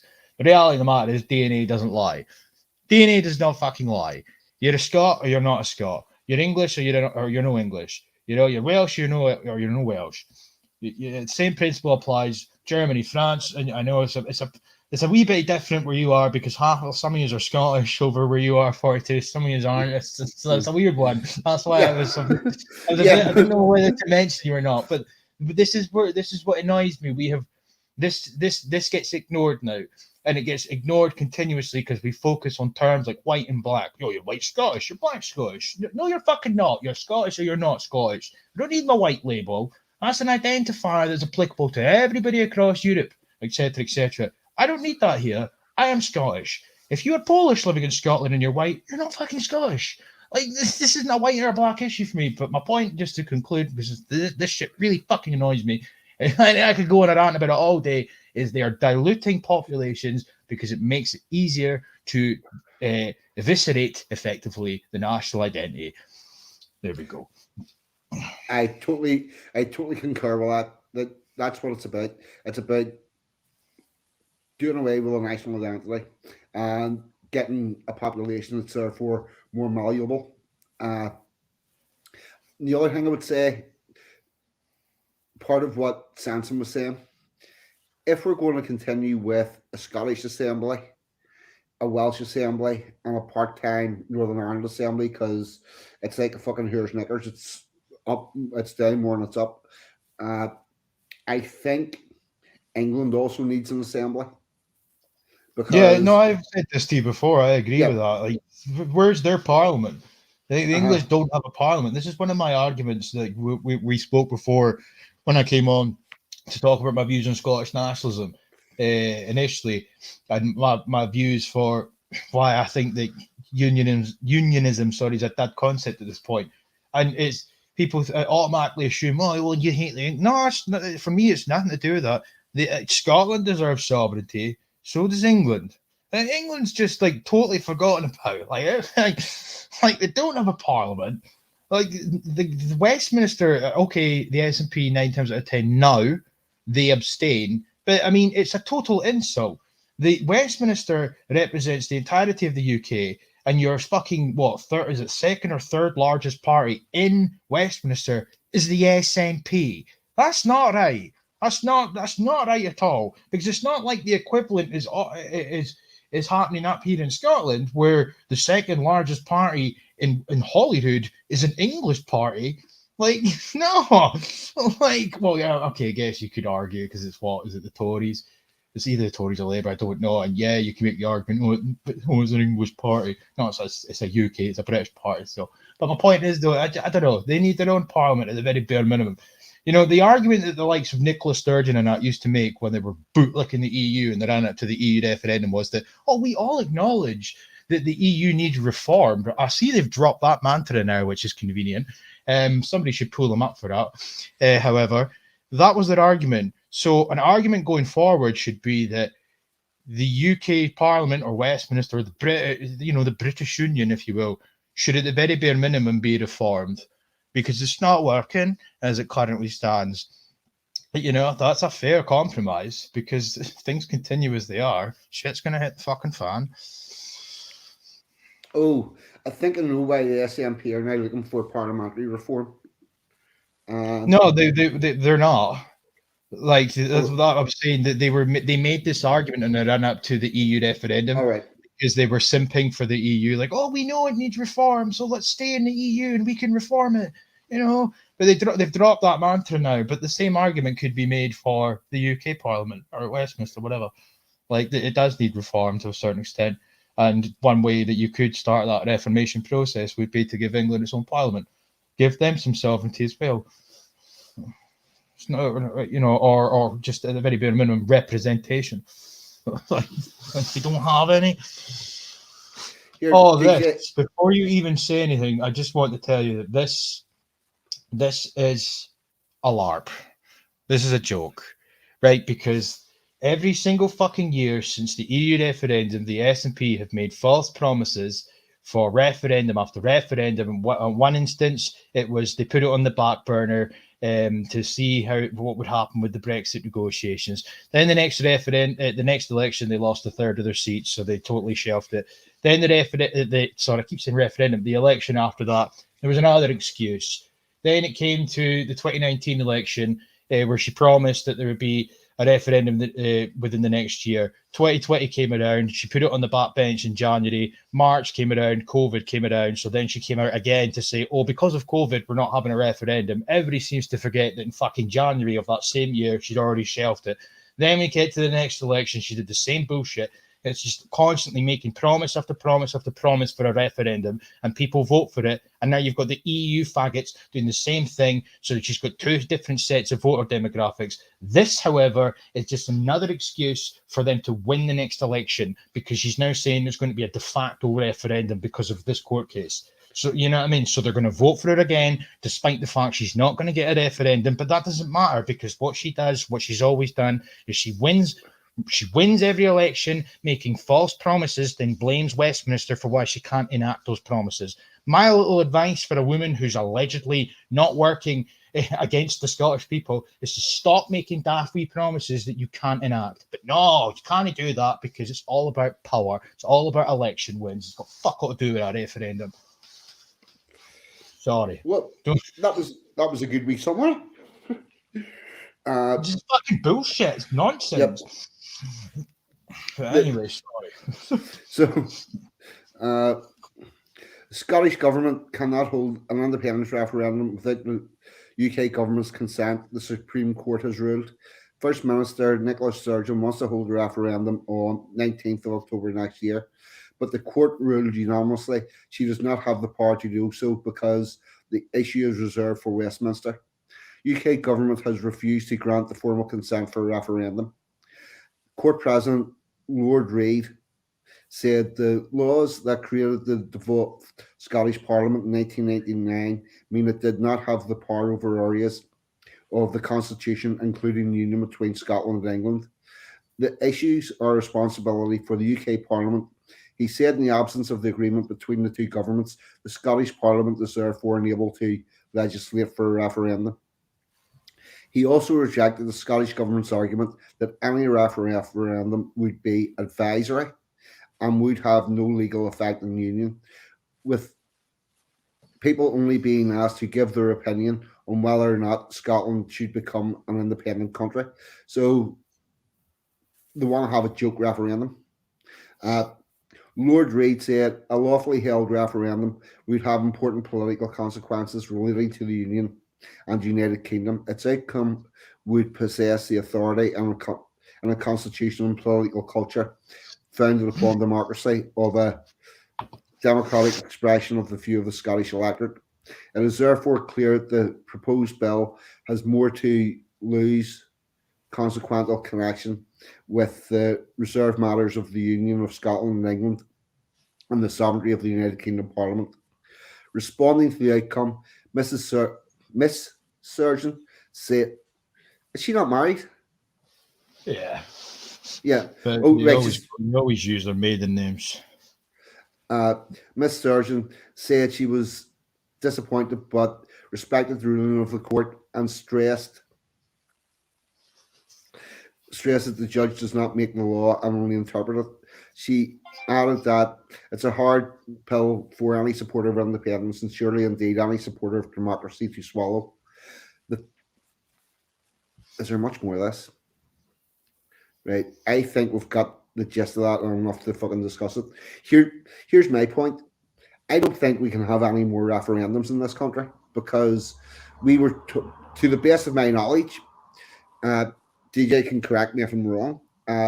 We were told that the Scottish referendum was a once in a generation thing.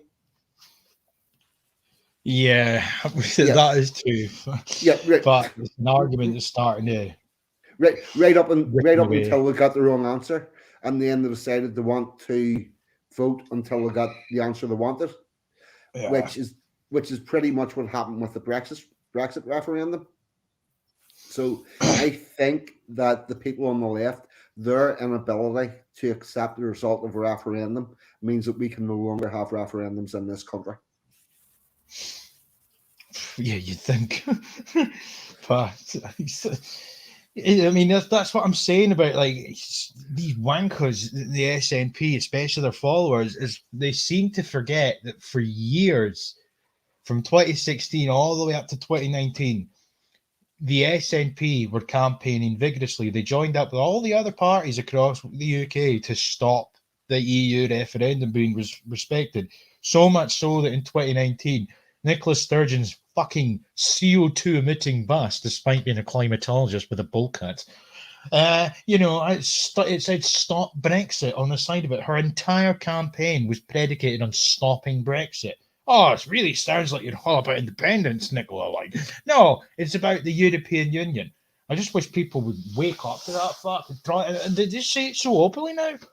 So openly, they talk about it in Parliament and all their papers that they're publicising every couple of months. It's sort of like they'll mention independence numerous times and democracy. It's all about democracy, despite, as I just mentioned, they spent years trying to stop democracy. But let's not talk about that because no, we can't talk about that in Nicola Sturgeon, Scotland. But now they repeat all these words all the time, but within the same sentence where they mention independence, they mentioned the European Union. It's like, no, they're two different things for starters. But on top of that, how can you talk about Scottish democracy or you're a democracy denier, etc., etc.? While on the next breath, they've already said on multiple occasions now that in the event of Scotland obtaining its independence, we are immediately that's a yes for European Union renewal.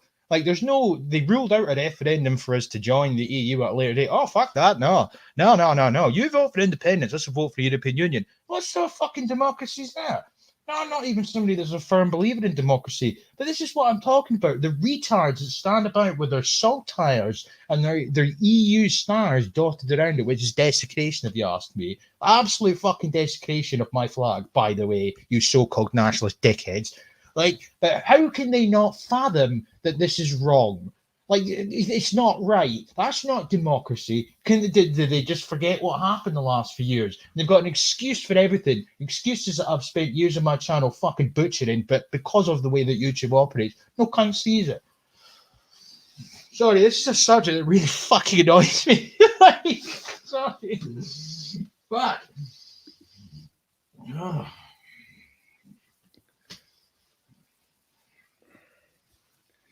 Right. Yeah, temper tantrum over it.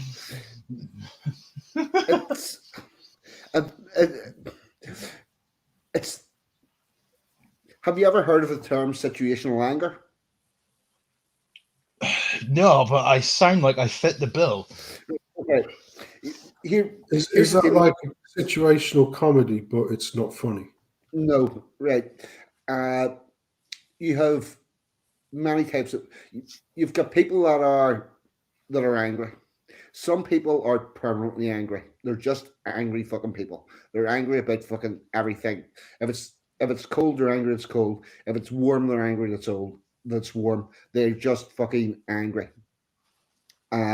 These people tend to be quite toxic. Then you have a thing called situational anger, because there are many situations where being angry is the correct response. For example, somebody drives up the road too quick and crashes into your car. You're right to be angry about that. Somebody is putting an injustice upon you, you're right to be angry about that. Nah. The thing about it is, whenever that situation is resolved, the people who were situationally angry, they become calm. They're not like the person that is constantly angry. And the stuff that you're talking about, the correct response for that is to be angry. Yeah, well, I just wish there was more people that were angry, eh? Yeah. Yeah, hence my stream tomorrow. Well, actually today, because it's been Sunday now, with John Davison. Like, I'm obviously not going to rant and rave with John. Like, well, I'll try anyway. But, You'll try not I to. just can't stand it. What's happening to Scotland? You know, my granddad's generation. Like, it went without saying. The Scottish nationalist. There was none of this inclusivity and global citizenship, and we'll join the European Union and get our butts metaphorically pumped by unelected bureaucrats. Except, no, it was fuck the union. No offense. And we're Scotland for the Scottish. You know what the fuck's happened? Now it's all about Nicola Sturgeon. Oh, you're the Messiah. Oh, you know, like no. What the fuck's going on? It's just no. It drives me demented. And I'm not even somebody that wants a referendum, by the way. Like, I don't want a referendum, partly because I don't want to rejoin the European Union, but we had one. I accepted the referendum. Well, I think it was rigged in truth, but I accepted it. Right? I accepted it. And I don't know. I just can't get behind anything that happens in this country. Like, there are so-called nationalists. Oh, let's promote critical race theory to little 6 and 7-year-olds and tell white children that they're wankers. Oh, let's promote transgenderism to children because we're borderline pedophiles. Let's promote Agenda 2030. Let's terrify children and talk about climate change. Let's do whatever the United Nations tells us to do because we're Scottish nationalists and our leader's a feminist lesbian with a fucking bowl cut. Like, no, where's the men? The real men? Oh, we can't have real men because it's theatre. It's like, it's no different to EastEnders. The only difference is EastEnders back in the day was somewhat watchable when you had Grant and Phil Mitchell. This is just a joke, eh? Absolute joke. EastEnders is now a period drama. Right, better than the S&P Steel, though. Eh? Yeah. If you I thought EastEnders was Bollywood these days. Probably. It's a period drama because if it reflected the population of the East End, there wouldn't be white people on it. I've always found that bizarre. It's just a very strange thing, EastEnders. I've said that myself, actually. It's like London's not even white anymore, but yeah, you've got these white guys walking about EastEnders. Yes. Particularly the East End, the Cockneys are extinct. Yeah.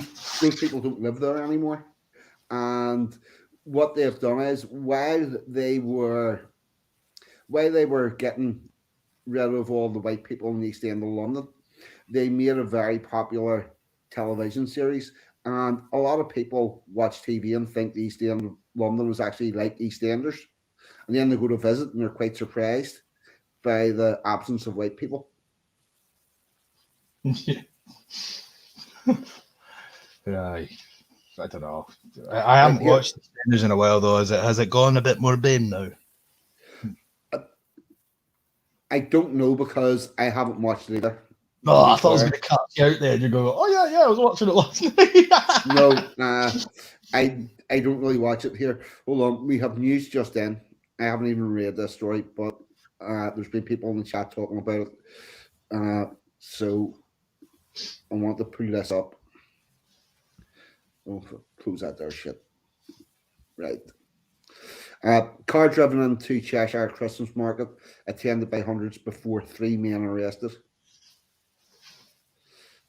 I need to zoom in just a little.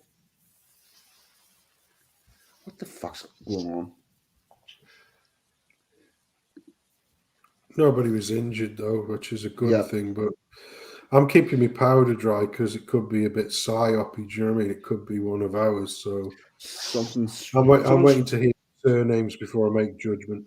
Yeah, no, I'm not making any judgment, but something has gone funny with this fucking. There'll be a ropey advert somewhere that you haven't cleared because the shit bags like that.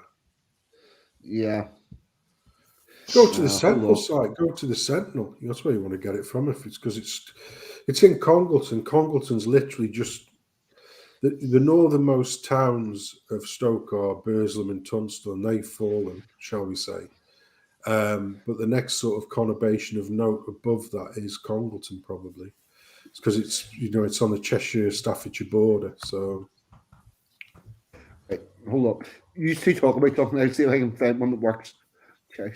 yeah. So back to those jars of farts, DJ. Which one were you buying again? Sensum. You know, just no. Are you going for the premium dribble of poo one? You are just an odious human specimen for even questioning me on such things. Okay, then. Sure. I made my discomfort clear the last time. Okay, well, we'll skip that subject. Let's go back to Charles I and Charles II then. So, what's special about those two monarchs, mate? Just out of interest, or James II, Right. Charles You II, know, though, like you know Charles what you I were and James II. There's you know quite what you were special. doing, Dickon. Like you know what you were doing. Like the only point I was trying to make, and you fucking know it, and you managed to bait me, and I'm not doing it again. No, was you- all I was you- doing. No, you took what That happened long you took before. what I said out of context, because that's all I was on about was that had the Jacobites managed to do what they intended to do, you'd be ruled by Jacobites. I misspoke and said you'd be ruled by Scots. Then you've gone on some like fucking 3-month tirade with Cherries talking about like, well, we clearly don't know. Factual history is not a tirade. Monarchy, there was Scots and the monarchy. Like, as if I didn't fucking know that, Boyd. Like, come on. Like, No, you keep on wanting to lionise the little Italian man. wee fisherman. I ain't a salmon, Right. fuckhead. So fuck you. Right. I've now found a link that works. Just check my StreamYard. Yes, this is working. All good. Emergency services have rushed to a Christmas market this afternoon after reports a car drove into crowds. Local business owner who witnessed the incident said the car ploughed into a crowd at least 50 miles per hour. The incident happened in Conington Christmas Market in Cheshire.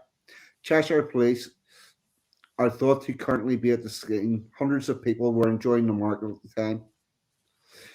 Steve, 58, an owner of nearby Steve Brown Antiques, said he heard screaming tires, screeching. He told Stockings and Trent Live it was absolutely horrendous. A car has come screeching down the high street, which was full of stalls and people. There are hundreds of people here, people with kids and dogs and a lot of traders.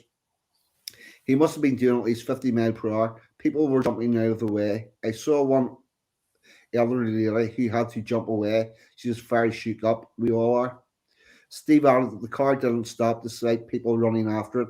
Stockington Live Trent have contacted police for comment. The police are saying 3 people have been arrested following the incident in Collington Town Centre this afternoon. It occurred shortly after 4 p.m. involved the silver Volkswagen Golf, which turned down the pedestrianised area of Bridge Street where the market was taking place, causing alarm to shoppers and residents. Fortunately, no one was hurt during the incident. The car was found abandoned a short time later. 3 men have been arrested and are in custody. Officers remain at the scene, providing highly visible presence to reassure people. Police also confirmed the incident was not being treated as terror-related. This is another one where it actually sounds to me like somebody's tried to rob something and escape. Is what it sounds like to me. I have no idea what it is, but it never baffles me how quickly the police can. No, we don't know what's happened, but it's definitely not terror. That's something I always used to say when I made videos talking about like all the ISIS alleged attacks that took place and that. They were very quick to come out when it wasn't a so-called ISIS attack. They were very quick to come out and go, "Oh no, we know it's no terror this time." So how the fuck do you know that? Like, how do you know which one's which? How do you know what's terror and what's not? So who knows? I mean, that could be anything. I mean, as you say, maybe it was a robbery or whatever. Or maybe it was just they lost control, drink driving. Who fuck knows at this point? I don't know. It's too early to tell, I guess. Yeah, we need like information. The names of the people that were arrested would be a bit of a clue. Yeah, probably. You know. That's the other thing. I can definitely remember whenever I was a kid, the police were looking for somebody. They would give you a description. They were 5'2", 5 foot, or around 6 foot, wearing dark clothes, wearing whatever. You know, they would actually tell you what the person looked like, and that would also include the color of their skin. We seem to have stopped doing that. I wonder why. Yeah, you know, it's and the other thing is the default was if they were looking for a man, it'd be a white man. That was the default. You know, if they didn't mention what color he was, it would be a white man they were looking for. But now it turns out that whenever they're looking for a man and there's no other descriptors, he's probably not white. Sometimes though you get that stupid description where they'll say he was a tanned man. Oh yeah, tanned, aye. Yeah, he was tanned. Oh, he's been at the sunbeds, has he? Yeah, Abdul's been at the sunbeds. A man with a thick British accent. Aye, that's the one from the church in America. Yeah. He had a thick British accent. That was all they said. In Culture's fact, me law, and innit? No Chance in Scots Armour, there's a video on No Chance's channel because he clipped it from a stream he did last year where we spoke about that. That story was just stupid, the way that they tried to peddle that here. A man with a thick British accent, and then it transpired. Like, he was a brown guy. Like, he was a Muslim. Yep. There was 3 fellas attacked in Belfast a couple of years ago, and they were coming from a golf club. Right, so they were golfers, and the people that attacked them were cyclists, and that's the sort of description we have now. Whenever you had a look at the geography of exactly where it was and all, you knew that 5 Irish nationalists had attacked 3 Protestants, because that's the way the geography worked out, and that's the way it turned out to be. But their descriptors in the news story was fucking golfers and cyclists. It's fucking amazing. You know, it beggars belief. Times change, or how little they change. Yeah, it's crass. Now, let's have a look and see what else we have in the bingo card. A bit of a here's an interesting one. Waitrose and their Christmas advert. What? Yep. Waitrose I don't even know what used to have been sending each other, because I'll check. So this is every single story's been used to. Tell you what, right, you've got one job to do and you can't even fucking do that. Fuck you! I make this. You Shut just up. here. Shut up, you little wee Italian melt follower, you. Fucking dickhead wanker. We like DJ's live reactions. Waitrose changed Christmas advert after complaints. Right? What was the complaint? Now, Yeah, what fucking complaint like? Waitrose Is has that changed fat part of its, lassie talking about Scottish accents? no, Waitrose has changed part of its Christmas advert that shows 2 farmers comparing I'm suntans. sorry, 42. Sorry, I'm really sorry for stopping your flow there, mate. But DJ, she's big boned, for God's sake. You know, we're We're a family-friendly stream on here. We Did you? We Did you? enjoy Do it. you want me? I'm going to clip that because that is you are ended. You just said family friendly. Get it right up, you family fucking family friendly. friendly. You wee lispy Jimmy. Family Yeah. friendly. I want if nobody else clips that, I'm clipping it. 1 minute fucking 50. Family friendly. Get it up, you Sensum. Yeah. There you go. You think I'm not going to clip that? Fucking am. Well, you might as well. Anyway, sorry, 42. Family You carry on, mate. friendly. My name's Swin.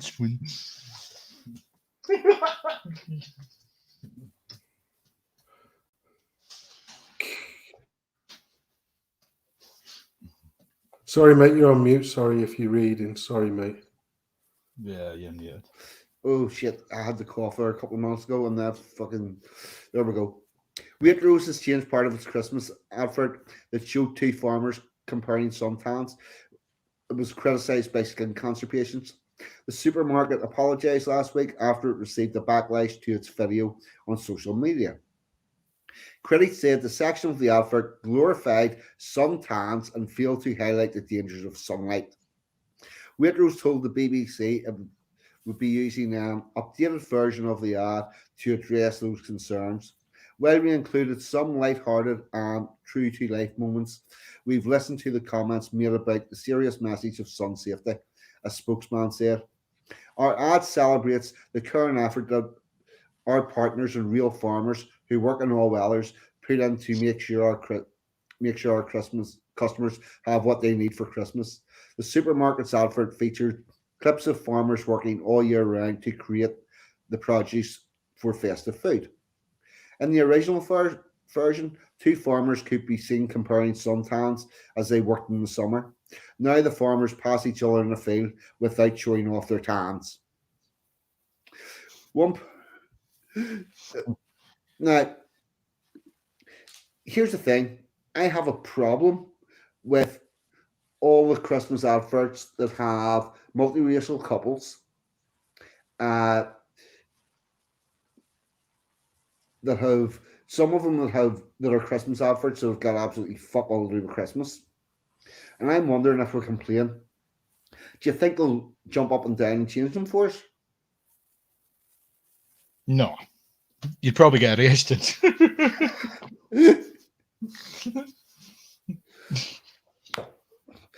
Yeah, there is that. Yeah. I wonder can you get arrested for sending a complaint to the ONS? Deals with that now. Oh, Used to be the advertising standards. Yeah. I wonder can you get arrested over that? I think we're a couple of years off that, aye. Well, it would depend what you're complaining about, you know. Yeah. Well, my complaint would be that the people in the shop and the people in there do not look like the people where I live. I can relate to that. Could you possibly give me a Christmas advert that looks like That looks fucking wet, miserable, and freezing cold, please. Yeah. Aye. Even when I go into fucking Tesco's or Morrison's or Asda, like you see the delivery vans driving about the Asda and it's like a wee black child holding an apple. And then when you go into fucking Tesco's, like all the clove aisles and stuff, and it's like every single section, so this is for like 6-year-old girls, this is for 10-year-old girls, they're all black. Literally, they're all fucking black. Now, I'm not denigrating children, don't get me wrong, but can you at least give us the common courtesy of including one white child? No, we can't do that. What the fuck? Talk about over-representation. But yet they're oppressed, apparently. Oh, Exide makes a good point there. Yes. Oh, and nobody's straight anymore. There have been gay themed Christmas adverts which have fuck all to do with Christmas, which is true. I don't know what fucking Albers he's been watching, like, but I don't recall a gay one. Oh. What? And most most of the Christmas adverts have got a gay couple on it somewhere. Well, I can't say I noticed that, but I don't watch TV, so that's probably why. Yeah. Well, they try to be representative of all of the rungs on the totem pole of victimhood. Hence, why you very seldom see any straight white men anymore in adverts, or if they are, they're either idiots or henpecked by demons. Yeah, or a white heterosexual couple. No, you don't see that. That's not allowed. You know, is that too much to ask for? It's You see usually whenever you couples- do see a white guy, he's either gay or very effeminate, or like he's doing something stupid. Yeah, You know, he's the butt end of the joke. Which obviously fits the pattern of the people who actually built the fucking world, doesn't it? You know, it's completely in character. But, you know, but like I say, there are rules now because you can play ad. We used to do one. We used to call it advert bingo, and he used to do it. He used to. This may sound really bad. I was watching it with used to watch when the Christmas adverts come on. Then come on, I used to start off like dingy ding, it's Christmas time, did it? And before you'd immediately see the first image, and I pause it and it goes, right, here's the first image, what we're reckoning. We used to play advert bingo. And if you saw try to figure out what the fuck they're advertising. No, this was trying to figure out what was the wokerati in there. So if the opening image is generally, if the opening image is of two people of the same sort of background, shall we say, you say, yeah, gay. You know, these are gay because it's, you know, they're not brothers or sisters. These are going to be gay. And then the next one would be like, so, you know, the sherbet dip dab, and you're thinking, yeah, well, that's par for the course. In fact, I saw a post a couple of days ago where it said that the only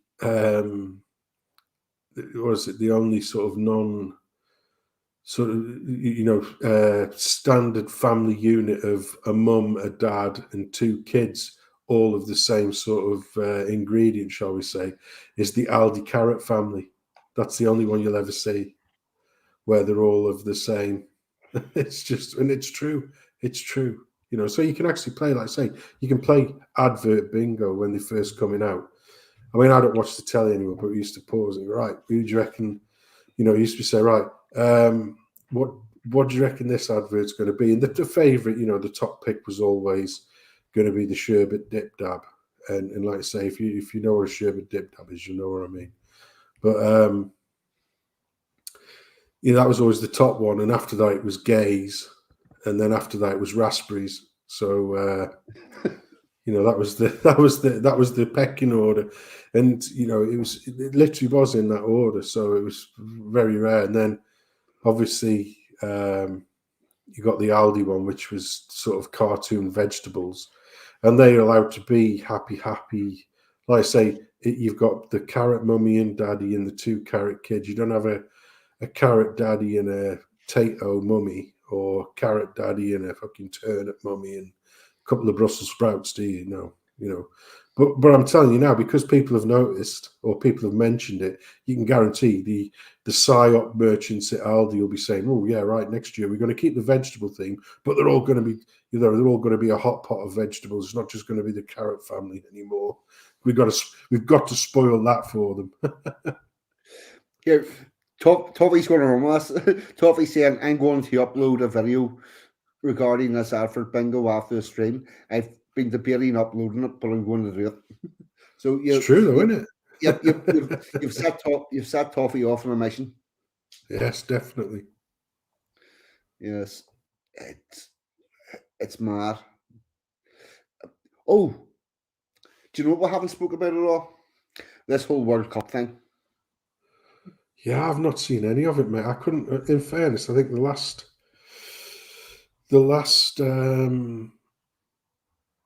World Cup I paid any attention to whatsoever was probably the 2010 one in South Africa. That was the last time I even remotely saw any football. Oh, where Venezuela became a thing. Those Yeah, trumpet things. Vuvuzelas, yeah, you know, those top Yeah. ranking instruments to match up with the likes of a violin and an oboe. Yep. Oh fuck. Well, my observation is where to start. We have most of the European teams saying they were going to wear a One Love rainbow armband, and then FIFA came out and said we might sanction you, we might even give somebody a yellow card, a whole yellow card, right? Not even send them off the field, just here, watch yourself, lad. And all their virtue signaling fucking crumbled like a fucking cheap suit. They were, oh fuck no, we're not doing it anymore. Now, if they had any fucking conviction, they would have took the punishment, because generally speaking, when you do something of protest, there is some form of cost attached to it. But these fuckers have got so used to being able to do a pretend protest that is in line with all of the major corporations. The government want it, the corporations want it, everybody wants it. And they do this thing where they virtue signal and have their protest and nothing happens. And as soon as they come across the least bit of resistance whatsoever, very, very small bit of resistance, they go, oh no, we're not doing that. So they ditched all the One Love armbands. Bear in mind, they're playing in a country where if you are a gay man, if you're caught being a gay man, you're in for 7 years jail. Personally speaking, I think you need to do more than an armband. What you need to do is say, actually, we're not going there. But that would have given them a cost. And now the small cost of a yellow card got them to ditch their Look, thing. this is the thing, 42. What you've got to realise is that all of these virtue signalling no marks will literally say every single thing on the narrative, providing it comes at no cost to them. As soon as it's going to be a cost, whether it be financial or whether it be public perception, that, like I say, they fold like a bad poker hand, don't they? You know what I mean? Yep. It is absolutely fucking nuts. So there's that. They folded that one. I was quite pleased with the German team covering their mouths for their team picture, and I was I was going more to make amazed a. That was to be honest, with the German team this year Yeah. compared to the last World Cup, considering about Well- fucking half Luke Brown.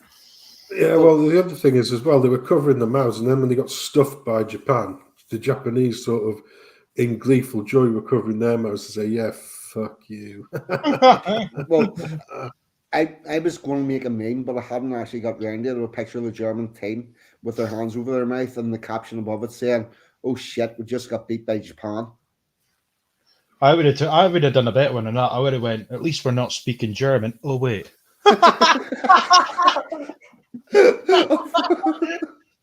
Oh fuck! That is good. So there's that. I'm here all Then- night, lads. Here all night. Yep, and then the other one is the England players taking a knee before the match, particularly the one in America, because whenever just prior to kickoff, the camera zoomed in on the player with the ball in the center circle. Whenever panned out, it seemed to be some of them were kneeling, some of them were standing. I don't know whether that's because of the duration of the kneel.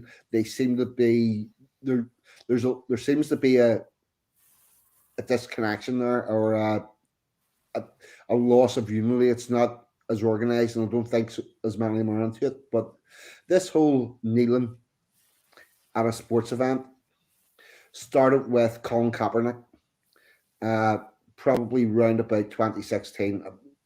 My year could be off, but what he started this kneeling for Black Lives Matter, and he did it during the national anthem, because in American football and in rugby, if you're not taking part in the match because you need to adjust some strapping or you've got a bit of an injury, you need looked at or whatever, you go down on one knee and everybody knows to just let the game continue while you sort yourself out. And Colin Kaepernick started kneeling during the national anthem, as did a whole shitload of other American football players, because their point was this national anthem doesn't represent me. It's racist. I'm not taking part in this. It's got nothing to do with me whatsoever. So whenever they started doing it in the Premier League, they did it before kickoff. But the Premier League does not have a national anthem before every match in the same way that the North American Football League does. So they should be doing it during the national anthem.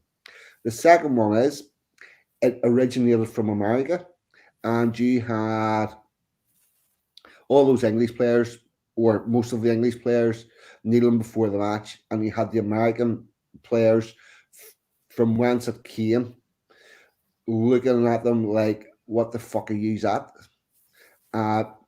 And also, one of the black American players had got his hair dyed, parts of his hair dyed red, white, and blue because he actually fucking likes his country.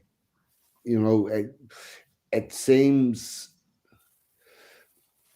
I'm not impressed with that bit of it whatsoever.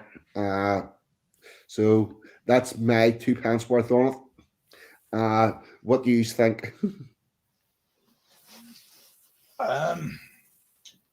This is probably one of those things I can't comment on because I have no fucking idea what you're talking about. Like, this is all new to me. I've not paid any attention to any of the World Cup shit, so I don't have a clue. Well, Colin Kaepernick was a shit. I know that dickhead is, but I don't know what he's done. News to me, like, so. Well, was a shit footballer. American footballer anyway. He wasn't going to get a new contract because he just wasn't pulling in the stats. You know what I mean? So he had to find a new income stream. So by becoming the face of taking the knee, so Black Lives Matter. Yeah, he was then able to capitalize on that for his own gain. So the money he was going to be losing from football, he gained in virtue signaling. Once again, if taking the knee was going to, because basically Colin Kaepernick knew he was a busted flush anyway when it came to his football career. So he knew that taking the knee was going to be of no cost to him anyway, because he was out of there, yeah, irrespective of what the football club thought. And he may well have influenced the right people, you know, the sort of the interferers of society, as it were, to make him the poster boy for that new movement. And then he's been in adverts as well, like, you know, adverts about, and the hell of it is the NFL, which is supposed to be one of the most manly sort of male sort of thing, which needs to be destroyed, obviously, if it is manly, going around saying, you know, oh, I'm a slave to the NFL, just like my ancestors were slaves in America. And it's just like, yeah, do you know what, mate? You've made millions out of that game. You're just a virtue signaling wazzick. Why don't you just go and fuck off? You know, it's just like, yeah, I can't deal with these people anymore. Sorry, mate. Yeah. Every one of them slaves back then got a Ferrari written off. Yeah, exactly. Too fucking right. Yeah. Yeah. Well, you have a very good point there. He was his contract wasn't getting renewed. I don't think too many teams would have been coming in to take him on. And what he did then, whenever the natural occurrence of him losing his contract because he wasn't good enough, he was able to blame that on his activism as opposed to his inability to throw a football.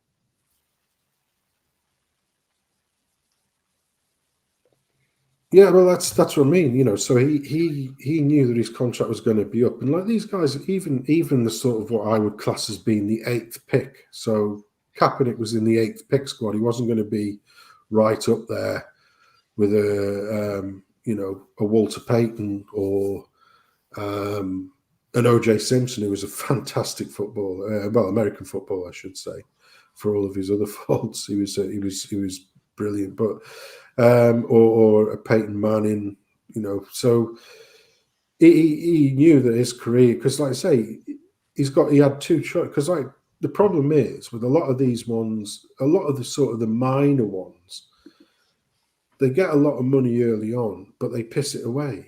And then when they realise they're coming to the end of their career or realise that they're coming to an end of a contract and it's unlikely that they're going to get a new one, they start realising, shit, I haven't saved a lot. So once again, it's very cynical. It's very, very cynical. He just saw an opportunity to put himself back into the public eye as this, darling of the oppression.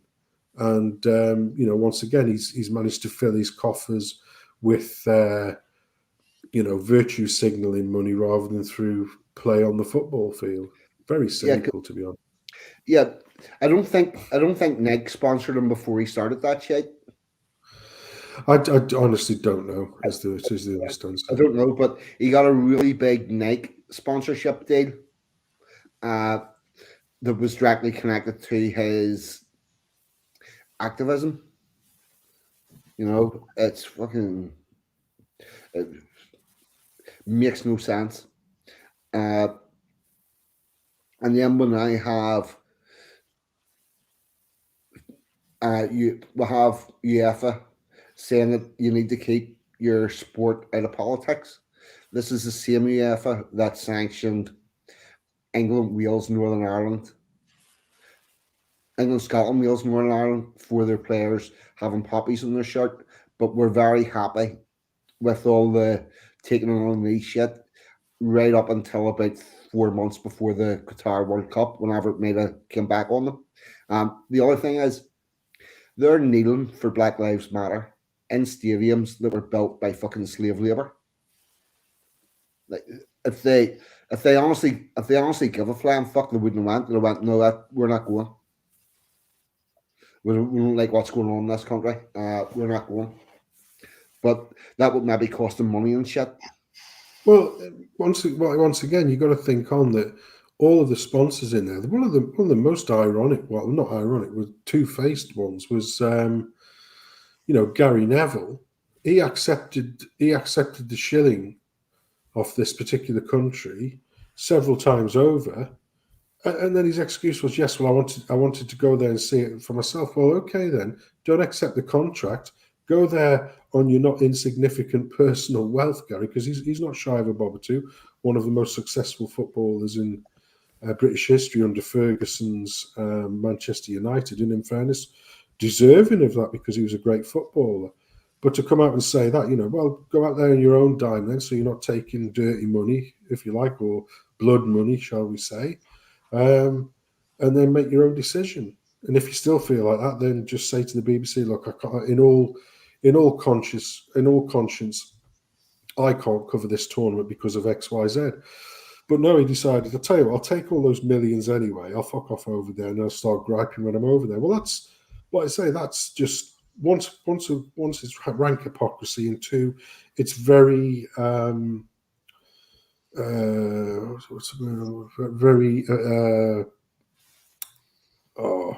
offensive to the country that's allowed him to go there.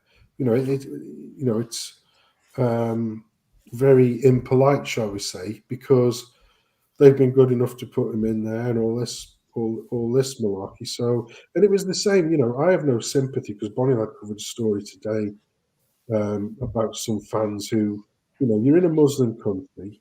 Yeah. Well, first of all, I was laughing my arse off through the week. I don't know if you saw that one where you saw the 11th hour, literally just before the day before the first match was going to be done. Qatari council turned around and said, "Oh yeah, there's going to be no beer in the stadiums, by the way." I said, well, you can't fucking do that. Because yeah, well, we have no, so fuck you. So they banned the sale of beers. So I can just imagine your North FC bloke. He spent, and it was one of those types on Bonnie Lads channel. We did this video. A North FC bloke. He's paid the neck end of $5,000 to go to some fucking desert to watch sports ball, on the understanding that when he's watching sports ball, he's not really that interested in the sports ball. He just wants to get pissed with his mates. So now he's absolutely gutted that he can't pay 15 quid for a pint of, lukewarm piss. And I was so happy when they announced that thing there. And then today, you had a bunch of wankers, yeah. They weren't just wearing an England shirt, so they weren't wearing England shirt. They went as fucking crusaders. Now, the ignorance of those idiots, I mean, and they said, "Oh, I can't believe you didn't let us in. We spent a lot of money." Yeah, you're a fucking idiot, mate. You're a fucking idiot. Put it this way, Sunshine. How do you think? Do you think if a boatload of people got dressed up in fucking SS black uniforms and jodhpurs, and little fucking red armbands and rocked up at Wembley, do you think they're getting in there? No, they're fucking not. Well, it's the same difference, you fucking idiot. You know what I mean? You absolute idiot. And I'm happy you've blown $5,000 on one of the most miserable times of your fucking life. And I'm glad you can't get a fucking beer. It serves you right. Fuck off. I'm totally fine with Qatar stopping the sale of beer at the stadiums. Their country, their rules, go ahead. I'm totally fine with them banning the two guys that turned up dressed as fucking Knights Templar Crusaders because they wouldn't like that. That's fine. I'm fine with that. What I will say is, I hope that everybody from here likes their free trial of life under Islam. And I wish to God that if people turned up at a match here dressed as the I don't know the correct name for them, but the people, the jihadis that the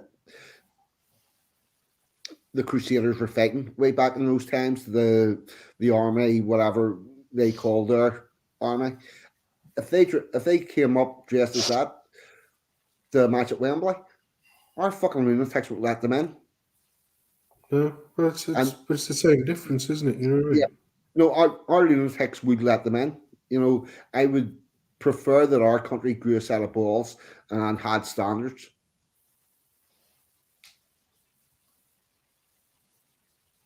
We would be dumb enough to let them on in.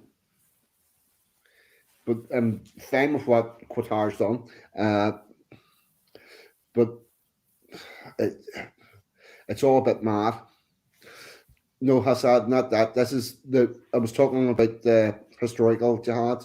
The Crusaders weren't invented or even thinking about going to war until there'd been like 2,000 battles that they weren't asking for, and then they decided they needed to fight back. That's where your crusades came from. And I don't know the collective term for the army that they were fighting against, the Islamic army that they were fighting against at that time. But I'm pretty sure if people thank the exile Saracens, I'm pretty sure that if people turned up from Turkey or whatever, the match at Wembley dressed as Saracens, that they would be let in. And there's where my problem is, not with not with Qatar kicking those boys out, but with that our country doesn't have the same testicular fortitude. So there you go. That's my rant on the World Cup as it stands. I'm in a bit of a quandary about who to support whenever England play Wales. Wales. Well, no, well, Emma's English, so I'll probably go with England. I support whenever Northern Ireland's not on It's not an English team, it's the rest of the world team at best. Support Wales. Whenever there's a tournament that Northern Ireland's not at, I would support any British team. It's two British teams playing, so that's a bit of a fuck up. And then whenever there's no British team on, would support a European team over a team from anywhere else. So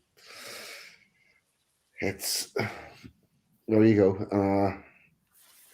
And there's been some really odd results. Teams are winning matches and draw matches that you would not have expected to happen. So there's that, which has made it a bit interesting in football sense. let's see, we're on 219. We've got one story left that Sensum put in. I'm going to throw this up because it is actually quite interesting. Share screen. Chrome tab. There we go. Sure. Come and see that, everybody. My wife and I haven't had sex for 15 years. I haven't even seen her naked. Is it time for us to break up? And that was Nippy's husband, wasn't it? Who said that? Yeah. So this guy says, I've been married for more than 30 years, but my wife announced long ago that she didn't want a sexual relationship, and we haven't made love for the past 15 years. Even before sex was infrequent. I believe my wife has a deep rooted loathing of her body. I haven't seen her in anything less than fully clothed for all these 15 years. She showers behind closed doors, sleeps separately because of my snoring. I had an affair 25 years ago, and it was wonderful to feel loved and lusted after. But for the sake of the kids, it stopped. I got on with my career and provided for my family. Now I'm in my 60s and desperate. I just want to feel loved and have a tactile relationship. I know this sounds pathetic, but I feel damaged by all this because I am desperately lonely and angry. I get angry when my wife talks to people about our marriage as it's such a sham. I don't want to break up the family, but I don't know what else to do. Now, here's an interesting thing. See if that was reversed, he would get he would be he would get mocked. She would complain about it, and he would get mocked. Now, because it's this way around, where she's not fulfilling his needs, he'll talk about it and he'll get mocked. And the other thing I would say is he's saying that he hasn't seen her undressed in 15 years. I wonder what she's hiding. Because I would take a wild guess that somebody's spanking her arse and she doesn't want him to see the marks. For fuck's sake. I'm so Might have I'm, a willy. yeah. She could have. Maybe she grew one. Yeah. I am so sorry you're feeling so. Oh, This is Steve. You know, they do realise this is Billy Connolly's missus, who's doing yeah. the thing here. Oh, Pamela Stephen Connolly. This is a psychologist answer, right? Yeah. Right. Okay. What I'm going before I read their answers, I'm going to give him mad. I'm going to give mad face to him. Dude, the time for you to leave was like 20 years ago, and you need to get out. Just and if you're saying you're in your 60s, your kids aren't kids anymore. They're growing up. Get the fuck out of there and move on with your life because you ain't got long left. That's my advice to him. But we'll read what she said. Oh, the other thing I would say is under our current UK laws of domestic abuse, this does come into controlling coercive behaviour. The removal of intimacy and comfort. And whenever I say that, whenever you start to talk about that, people seem to think that men should be allowed to have sex with their wife anytime they want or their partner anytime. No, it does not mean that. But what it does mean is this shit, 15 years, never seen her undressed, longer never having sex for that length of time. That's fucking cut him loose, let him go. You don't want them, let them go. Let them find somebody else and be happy. She said, I am so sorry you're feeling such pain, despair, and longing. Many people in your situation simply compartmentalize their lives and have outside liaisons and relationships. But here's the thing, doing that can cost him half his shit. It would be understandable if that was something you were considering, despite the risks. Monogamy is not easy for anyone, but monogamy is a decision you make for yourself. His wife has made that decision for him, which makes him an incel. You know that foul group that always get pilloried in the press, and the people that are involuntary celibate. That's this dude.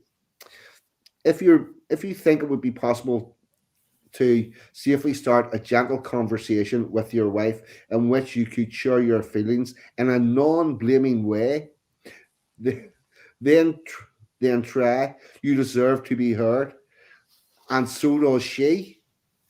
She's been heard this last 15 years. She's been talking to her fucking bedroom door. Perhaps you will find a path to a mutual understanding of some kind. That could be more safely achieved with the help of a good counsellor. The resentment you harbour is affecting you so much as your loneliness and frustration, and it would be useful to have help to be able to let it go. Make it your mission to find support and understanding you need. Fuck off. She said, so her advice to him is stay where you are and maybe get a counsellor on board and try to talk to you. Fuck off. Pamela Stephen Connolly is US-based psychologist who specialises in treating sexual disorders. If you would like advice from Pamela on sexual matters, send us a brief description of your concerns to Private Lives Guardian. Oh, I'll send her a picture of herself in Superman 3. Hold on. That's it. See, I seen that there was more to read and I thought she was going to have more advice. That's not fucking advice. That's the nugget of gold right there, mate. It's shit, isn't it? That does nothing to alleviate his situation. No, she could have at least offered him a crafty reach around, something. Anyway, Exile said he needs to get himself an escort, but here's the thing: doing that could lead him to a divorce where she gets half his shit.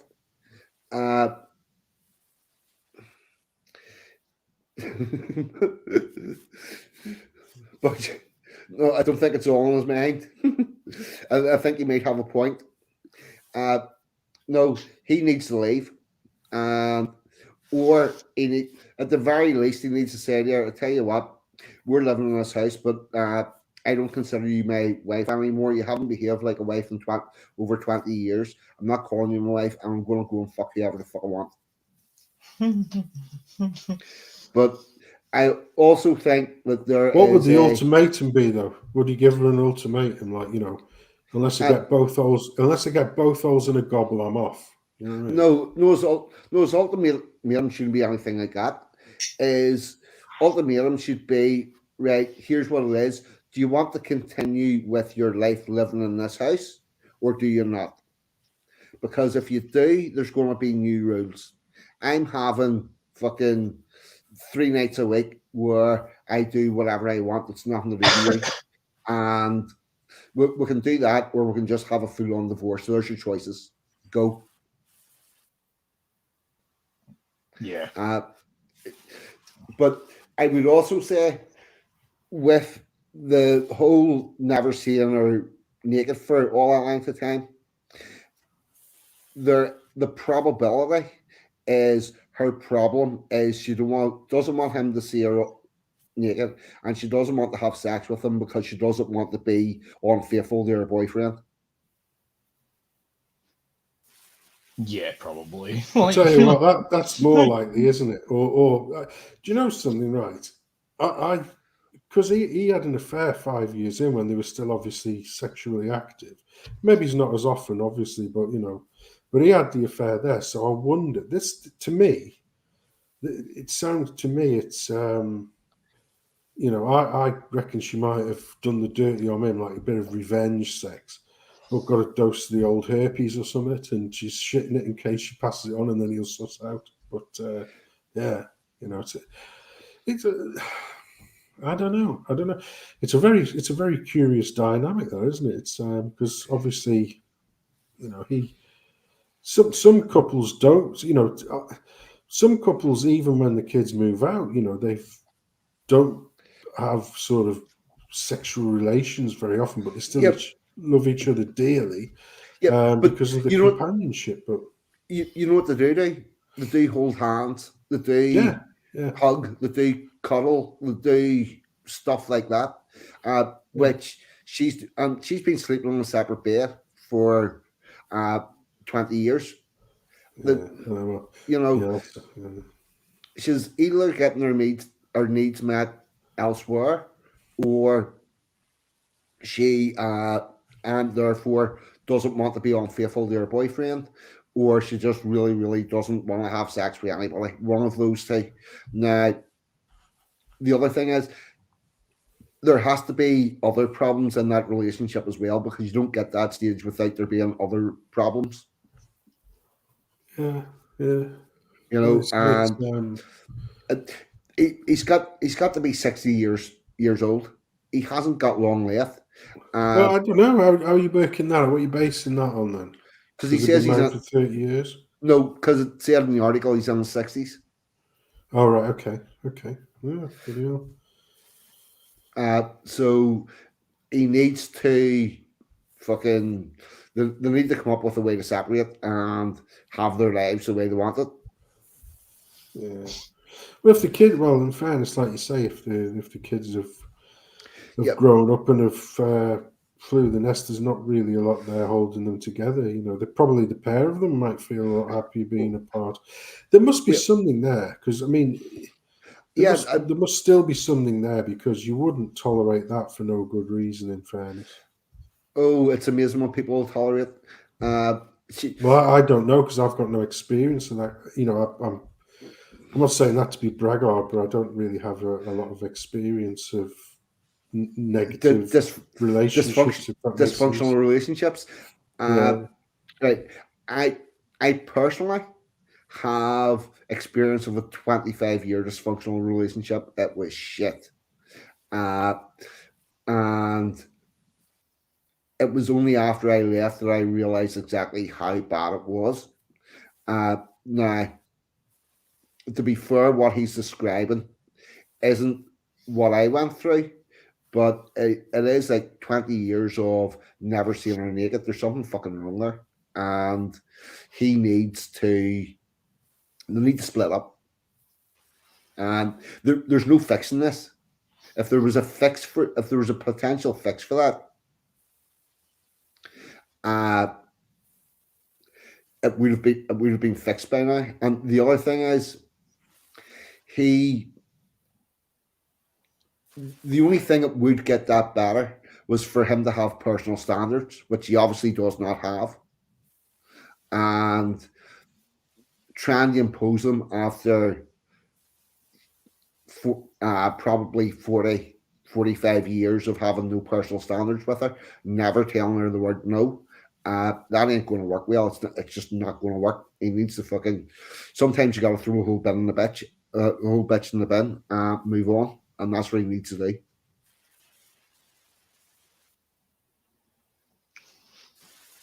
Well, it's still a cute. Like I say, it just. I basically I saw a story to do with our good friend Eddie Izzard, Right. and that was one of the bylines, and I thought, bloody hell, that's a weird fucking thing, isn't it? You know.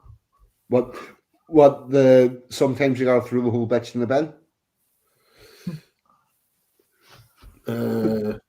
No, I don't know. No. I'm on about, you know, Eddie Izzard was on there, and I saw that story. Right.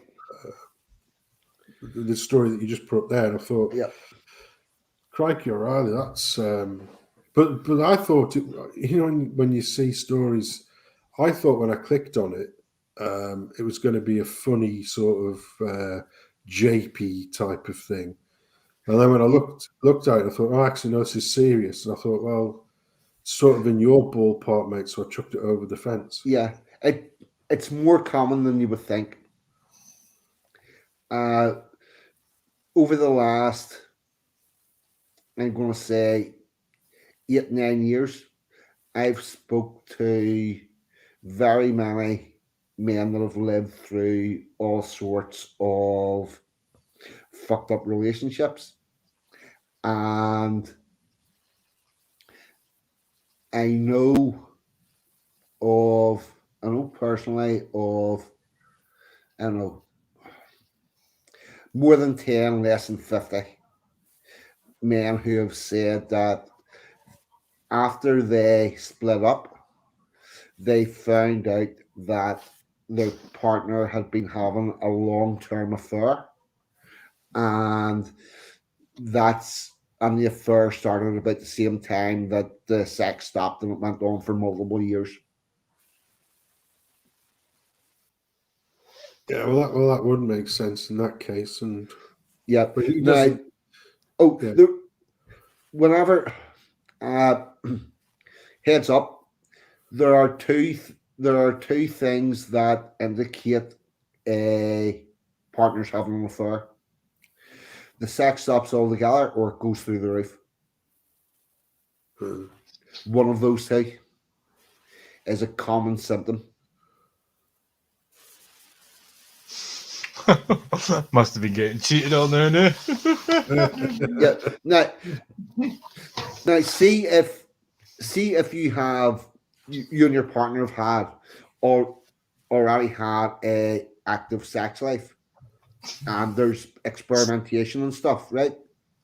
And that stays on the way it is, then all's good. But if you're in a relationship where there's not a lot of sex, and then all of a sudden there's a lot of sex and it becomes more experimental, she's probably cheating on you. I wouldn't know how to quantify that. Mm-hmm.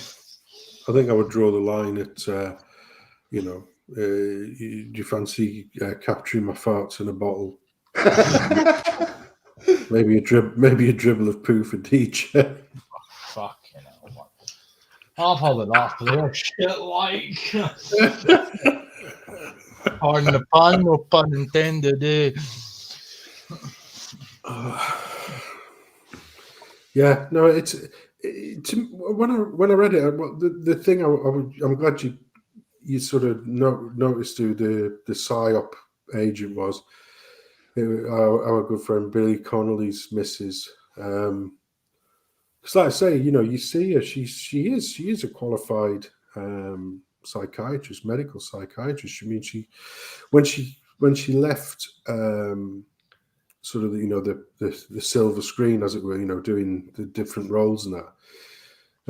She did actually pass with flying colours, by the way, out of the various institutions, which obviously, if you've got a bit of money towards you, it makes it a little bit easier to be able to do that, because you're not worrying about how you're going to pay for the bloody thing. But when I saw that, because like I say, at first I thought it was a funny thing, like you see, there's like, man didn't realize wife was dead after 15 years, some shit like that. You see these weird bloody headlines, and to me it just, because the article I was reading at the time, it was sort of, it seemed to me, whoever the writer was, seemed to be semi tongue-in-cheek about calling about Eddie Izzard and his wonderful ball gown, showing off her wonderful legs. Yeah. And then I saw that, and I thought, hey, is this another funny? And I looked and went, no, that's not really. I was hoping it was funny, because I do like a laugh. Like when DJ mentions about the little Italian melt going to take over Britain, but that's always good for a laugh. But and when I read it, I thought, well, because I know it's a subject that you covered yourself on a number of streams, I thought, well, actually, I will chuck it over the fence, because it's probably something that you like I say, I'm when DJ was on about NFL footy and shit like that, I'm in the same boat when it comes to this kind of thing. People think that I am the all-seeing eye and the oracle of knowledge, but when it comes to that, I'm a fucking retard. I want to address this. Edmund, incidentally, why has 42 suddenly turned on the Clariona? I'll tell you why, mate. I've spent 10 years on about the men's rights movement, and we deal with the problems faced by men in life, and one of those is their interpersonal relationships. And from that, I have a bit of I have a knowledge of how that all sort of goes down. Another one thing is Billy Blogs is one. The sex rate goes up or down, the bitch is probably cheating. How are you supposed to work that out? Right. If your sex life is generally 5 out of 10 in your opinion, and it suddenly goes to 10 for no apparent reason, right? Or it suddenly chops off completely. Something has changed to cause that. And one of them is either guilt, which means she thinks, fuck, I need to make sure he's looked after, or I don't want him near me because I've got a new partner, although I'm still living with him and getting his living in his house, getting his assets, and she's there for that.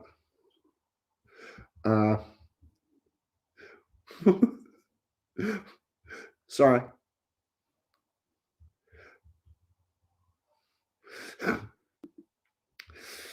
Has anyone else noticed that women are keen for fucking certain times? Yeah, payday.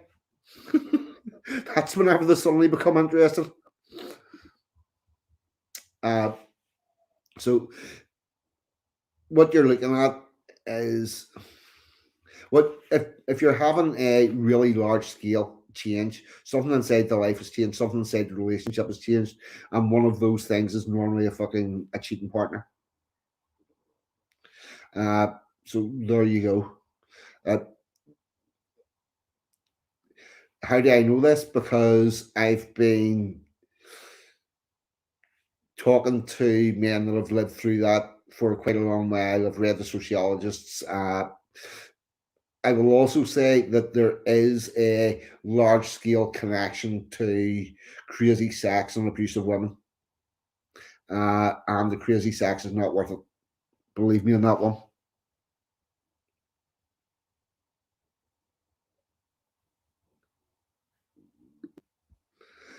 Raymond, I'm glad you've got that point where you can have a giggle about it, mate. Which does come to us all whenever we get to the other side of it. And just keep walking forward. No. Does anybody have a nice light-hearted thing that we can fucking finish on? No. I was just going to say, I don't know how much longer you want to go on for it, but I have to boost it. It's getting a bit late. Yeah, me too. I've got a, not a sparrow's fart trip out in the morning, but I've got to go out in the morning. So, yeah, seems like a good place to wind it up. I mean, we've given the fans, how long? 3 hours almost of the most excellent of content. Yep. I can agree with that. Including DJ, I mean, as well. Fuck off. Yep, right. I'm going to rack up some music. Good. Do you want some music off me? I know Bonnie Prince Charlie's anthem. It was Oh Sole Mio.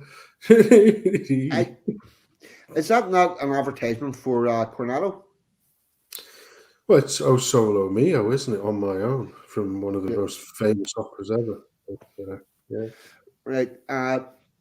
Before we go, what was his other anthem? That little wee Italian. Save your love, my darling. Save your love.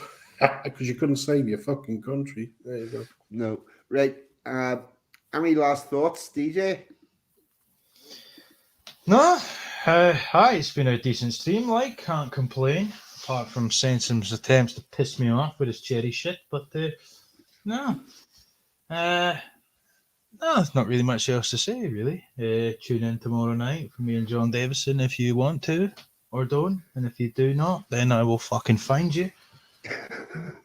I'll end Right. you. That's it. Post pictures of your penis. Sensum,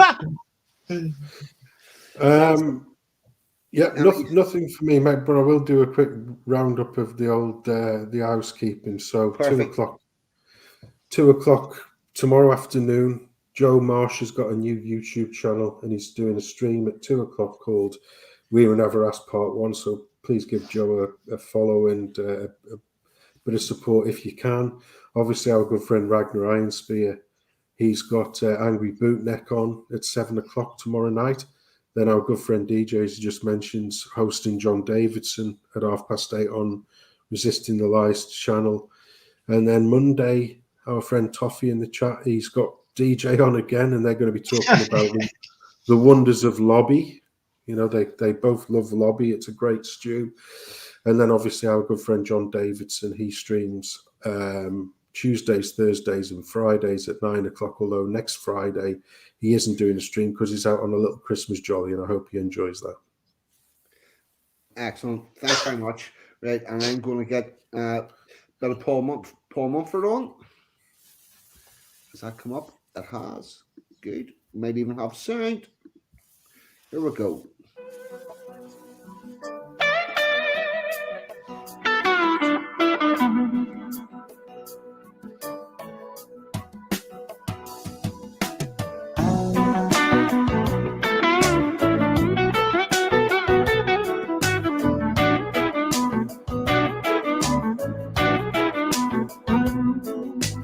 Everyone knows I'm gonna be the first man down.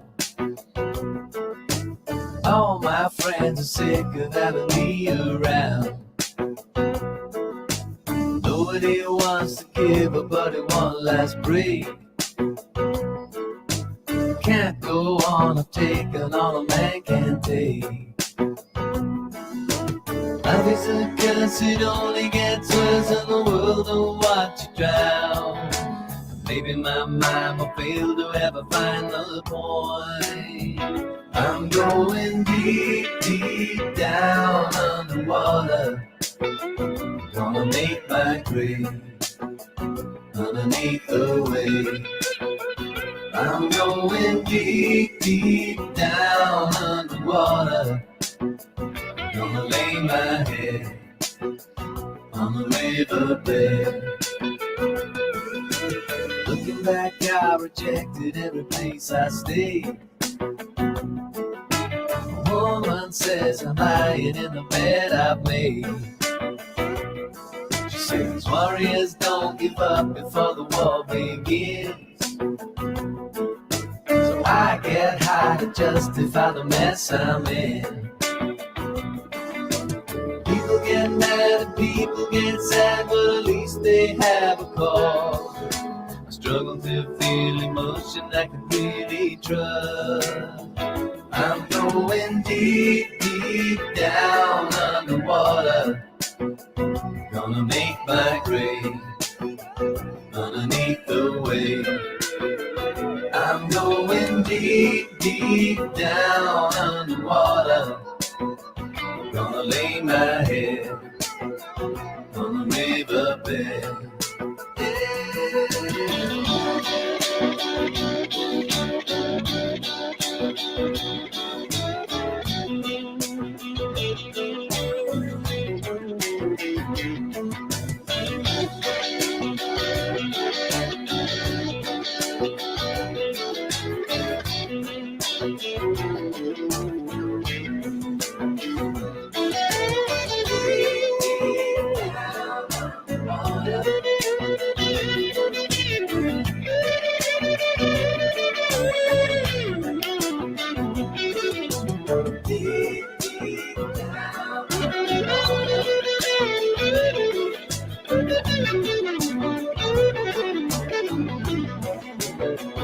I'm going deep, deep down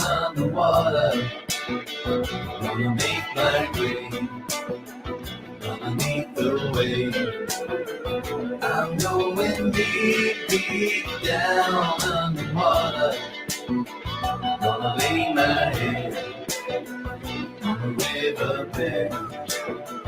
I'm going deep, deep down underwater. Gonna make my grave underneath the waves.